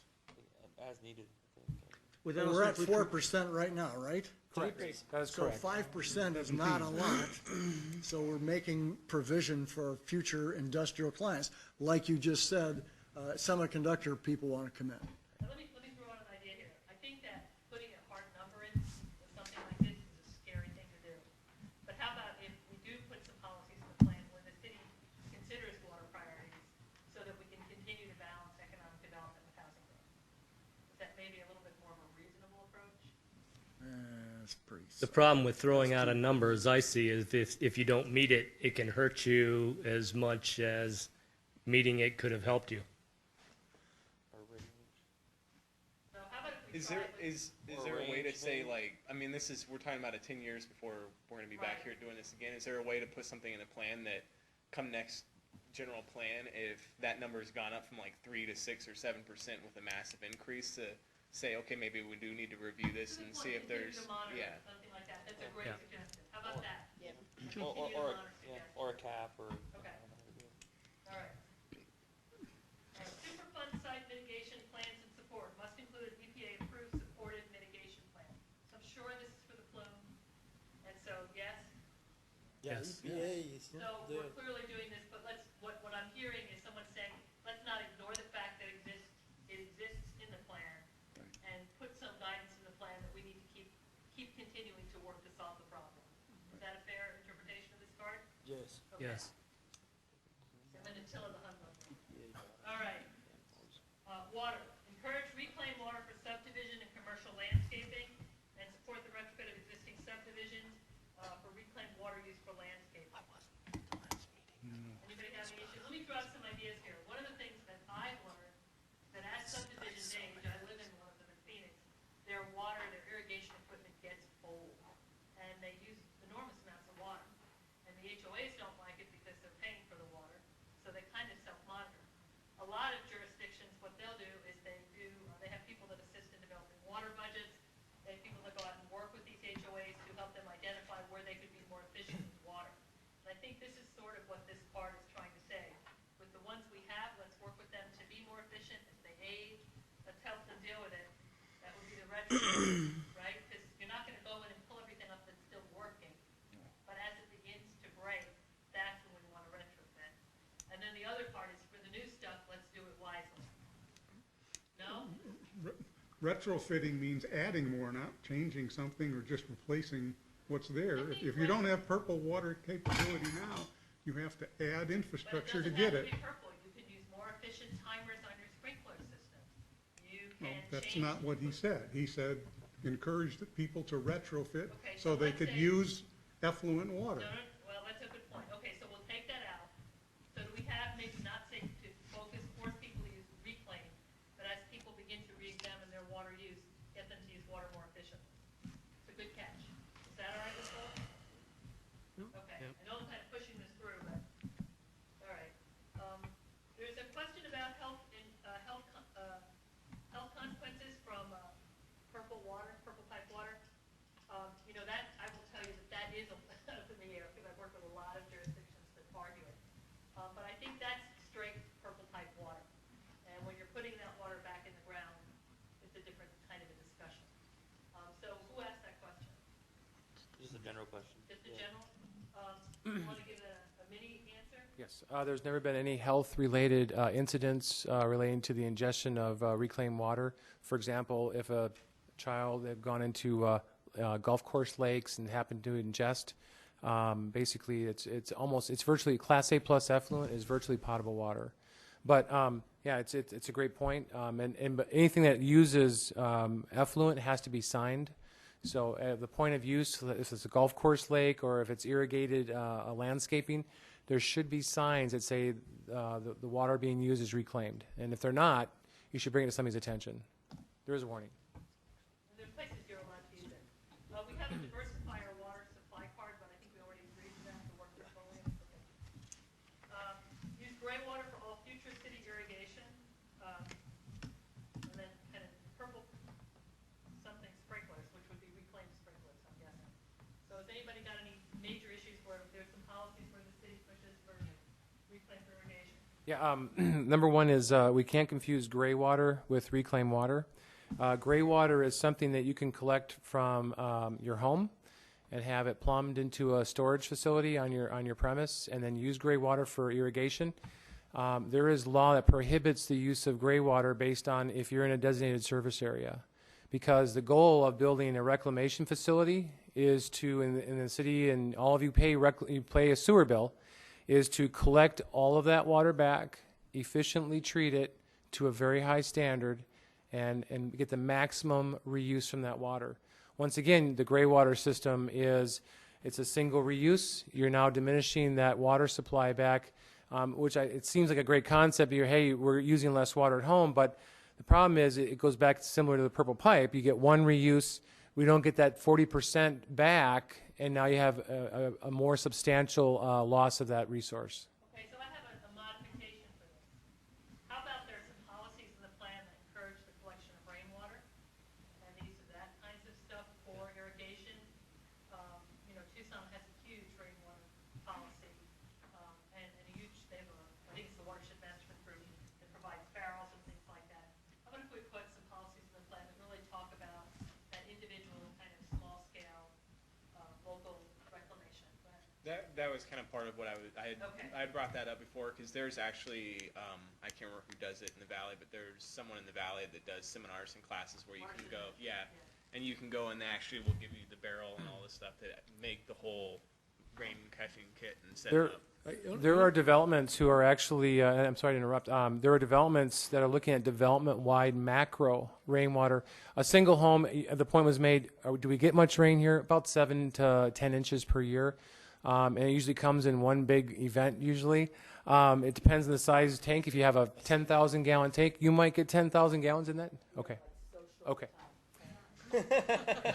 No? Sorry, Mark. I respect. I think we can do it. Kate's killing us. We've got 2 more parts, but I think we can do it. Okay.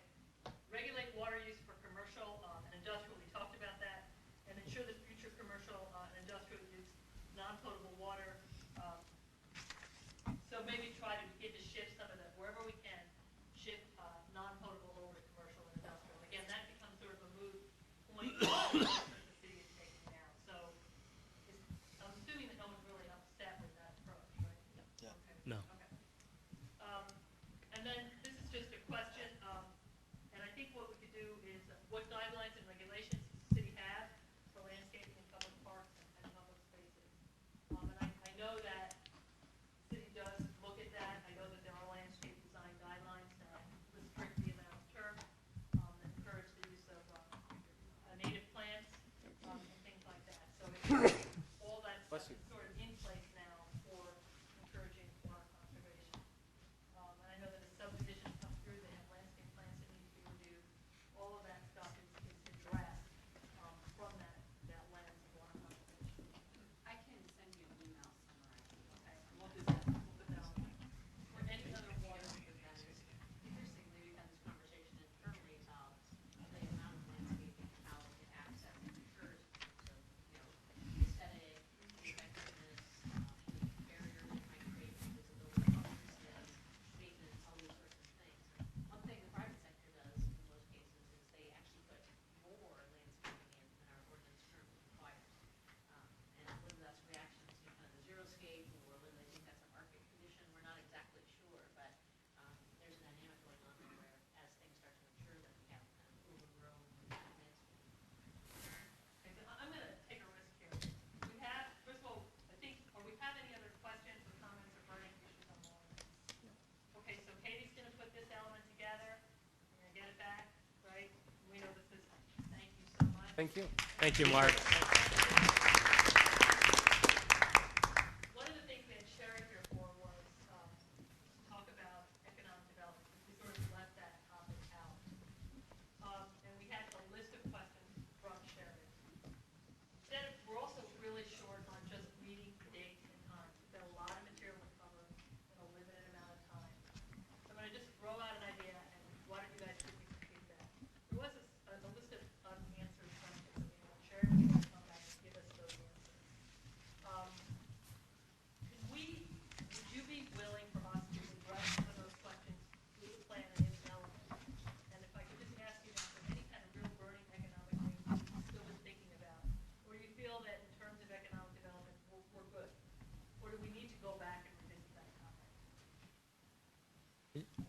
just Let me just say this much to you. The majority of your questions were kind of informational. Y'all still wanted to know why or when or how things would happen in the city. They weren't necessarily policy-driven kind of understanding of either this or that kind of thing. And so that's why we just would rather address, if you really think that we're headed down a wrong path, or there's something that, we really need to see, some of you have chosen topics that are encouraging and you really want to see.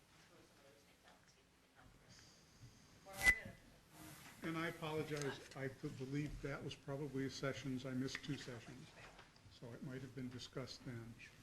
Is there, and there's no economic development component of the 2003 plan for me to look and see what is the basis.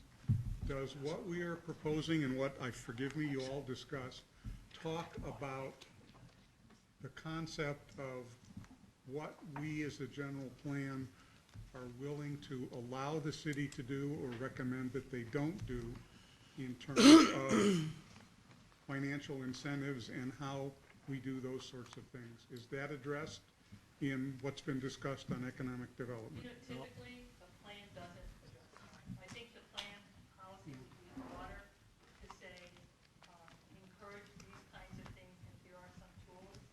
But that specific incentive usually goes with the project. And so a plan can't really provide like broad basis. Now, if you're concerned that the plan should say, and I don't know, so, we shouldn't offer any incentives at all, I think that's something that we should talk about. If you're concerned that the plan would say, let's give away the store to get anybody in the door, I think that's something that we should talk about. I think if you think the plan should say, we need to really consider the benefits of the incentives before we offer them, I would suspect that's something that's rolling in the plan. Well, in fact, today, for example, state law requires that in the case of any incentive, that we do an economic impact study to demonstrate that the reward returns. All right, let me put it succinctly. In my opinion, the city has been burned grievously and repeatedly by things that have been done in the past. And you can argue legitimately that much of that is due to the economic downturn. The general plan is a guideline of operations to the city council and the city. And I believe that some discussion should be there on what the general plan committee group and the city behind that view as things that the city, the tools they should use and how they should use them, and not necessarily others. I think you do have some real clear guidance, like consider these things before you do it. I'm guessing, you may not. But what I'd like to do is, if it's okay with you, put you on the spot a little. And just as we have this great list of water conservation measures, maybe next month you could be our economic development idea champion and throw out just some of these things. Consider these things as we work with community, whatever businesses to bring them into the city. And I think that would be a great thing to throw out on the floor for discussion. These are kind of our important parameters. That means there's no numbers, which we don't want in there because every deal is its own deal. But it's a decision-making framework. I think that is appropriate for a plan. It really kind of says these are the benefits that are important to us for economic development. We're willing to trade for them. And these are some of the things that maybe we really want to think hard about before we do. Because no one can read the future, you're right, and everybody was burned. But I think it was the intent there. Because no one can read the future. And I think maybe what you're reacting to is, we were going for benefits that maybe weren't worth what we were trading. Those are your words, not mine. Okay, I'm asking. So is that a bad idea or a good idea? You want to try it that way? I would be happy to share my thoughts, which probably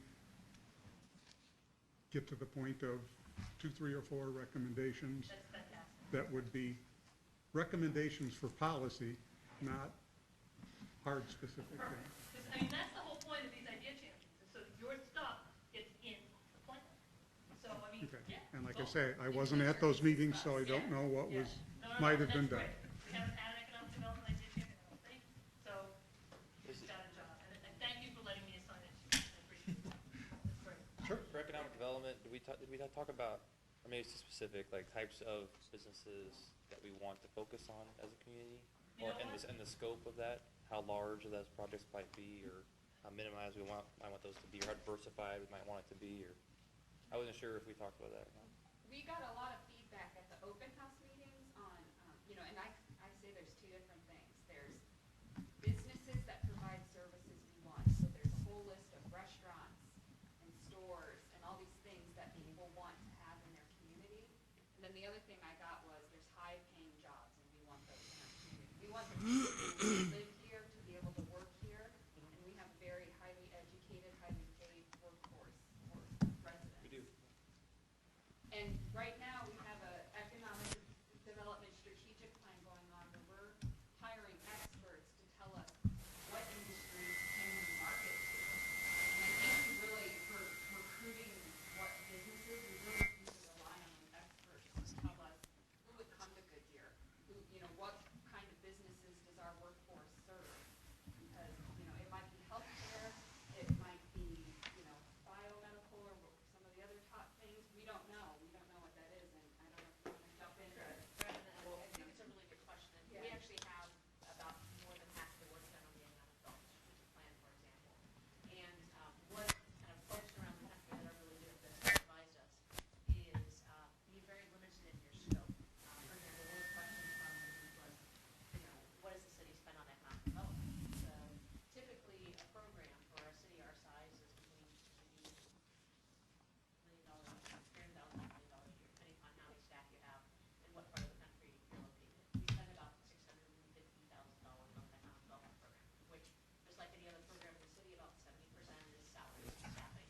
The other 30% goes to programming. Unfortunately, that's the reality of public service today, and actually most private corporations. So what we've determined is, with a limited staff of 3 people, we would think that we would have our most success. This won't surprise you at all, with the things that we're already good at.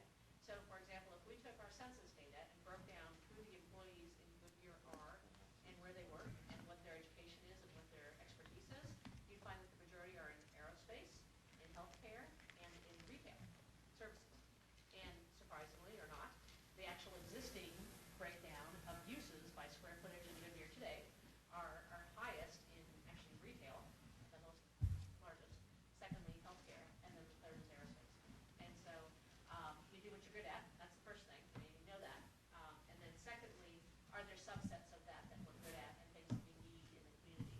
And those tend to then bleed out into things that are already in Metro Phoenix. So would it be a semiconductor use? Would it be something that's related to aerospace? Maybe it's defense software. Some of the things that are subsets of those industries are what we're identifying in the plan. And that's a match. So when you're in any sales position, which is a lot of what your economic development is, it's a piece of matching your infrastructure, kind of what your assets are, with the needs of a corporation. And so any match is about getting that balance right. And so it applies on the retail side, for example. The mall discussion is really just that. If the number of people in the market area and their average disposable income, that's when malls say, pulling the trigger, we're building 1.1 million square feet. The same exact conversation goes on with a Lockheed or with Cancer Treatment Centers of America. They take a site, they start 3, 5, 10-mile rings, and they go out and they say, how many employees can I find in those 3, 5, 10-mile rings to work in my building? And what is their average income and what is their education? And that's how these things get matched up over time. So while it might seem that we get to select what we want, the realities are that the market actually dictates a lot of what will occur in a community. The kind of magic, if you will, in economic development is actually going and finding those which are the best fit for your community, those that have the highest paying wages, those that are clean, those that, use the site most wisely, those that are compatible with adjacent uses. Those sorts of things are where we get to influence the decision makers. And then the opposite of that would be, do we have businesses that we don't want in the community? Okay, and this is exactly. For our identity or otherwise, Okay, so this is what I think I want to do for this question, if it's okay with you. Katie's going to get, within the next 2 to 3 weeks, the economic development element out to you. We've got Mark talking about some policies that he thinks are appropriate for that element. What I'd ask you guys to do is read through that element, see if those kinds of things are addressed. If not, let's get them in at the next meeting. Talk about your policies, let's get them in at the next meeting. We'll just take a window of time at the next meeting. We're going to put this economic development element in order. And just one thing I'd like to say on that is, the economic development element exists in the general plan for several reasons. But one is that land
don't want, something is bagging in my mind as we talk.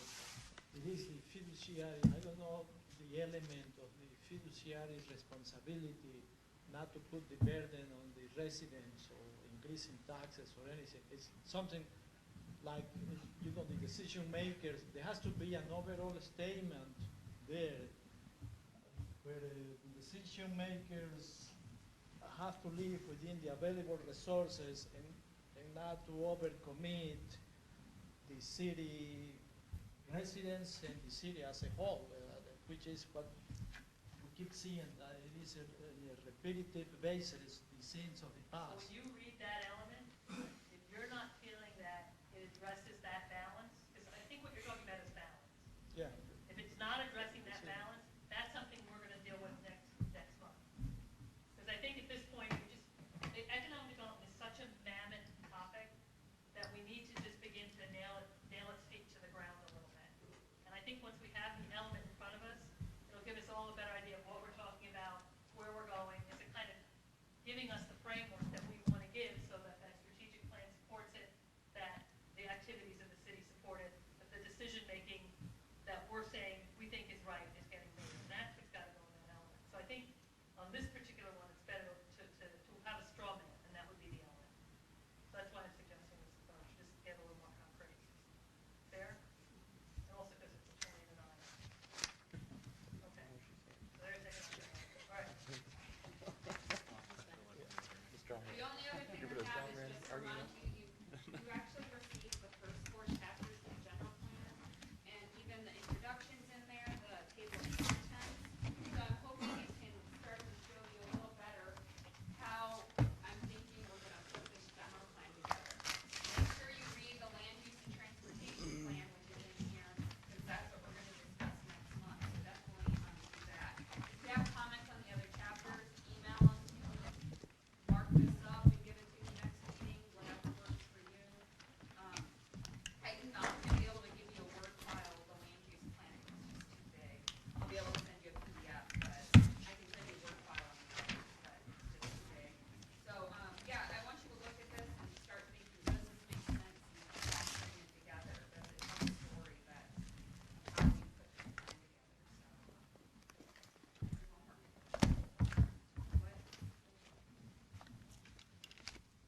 Yeah, if you really want a Word version of the land use plan, email me and we'll work with that.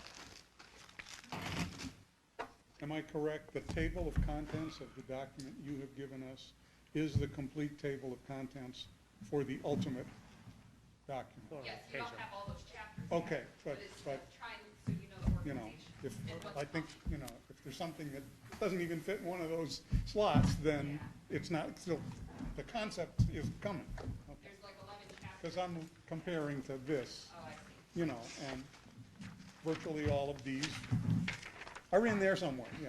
It should be. If you think I messed up, that's common. Thanks. And just to remind, what I'm trying to do too is I'm gonna be giving a draft of the plan to city council when I go to them in October. So kind of think of it that way too. Are we ready to kind of show a draft of this to city council? They can kind of vet it and like the big topics we're looking at, we wanna make sure that they all work. That's kind of why we're meeting in October. So in November, we can talk about what the council thinks about what we're doing here. So I want to review it with that in mind too.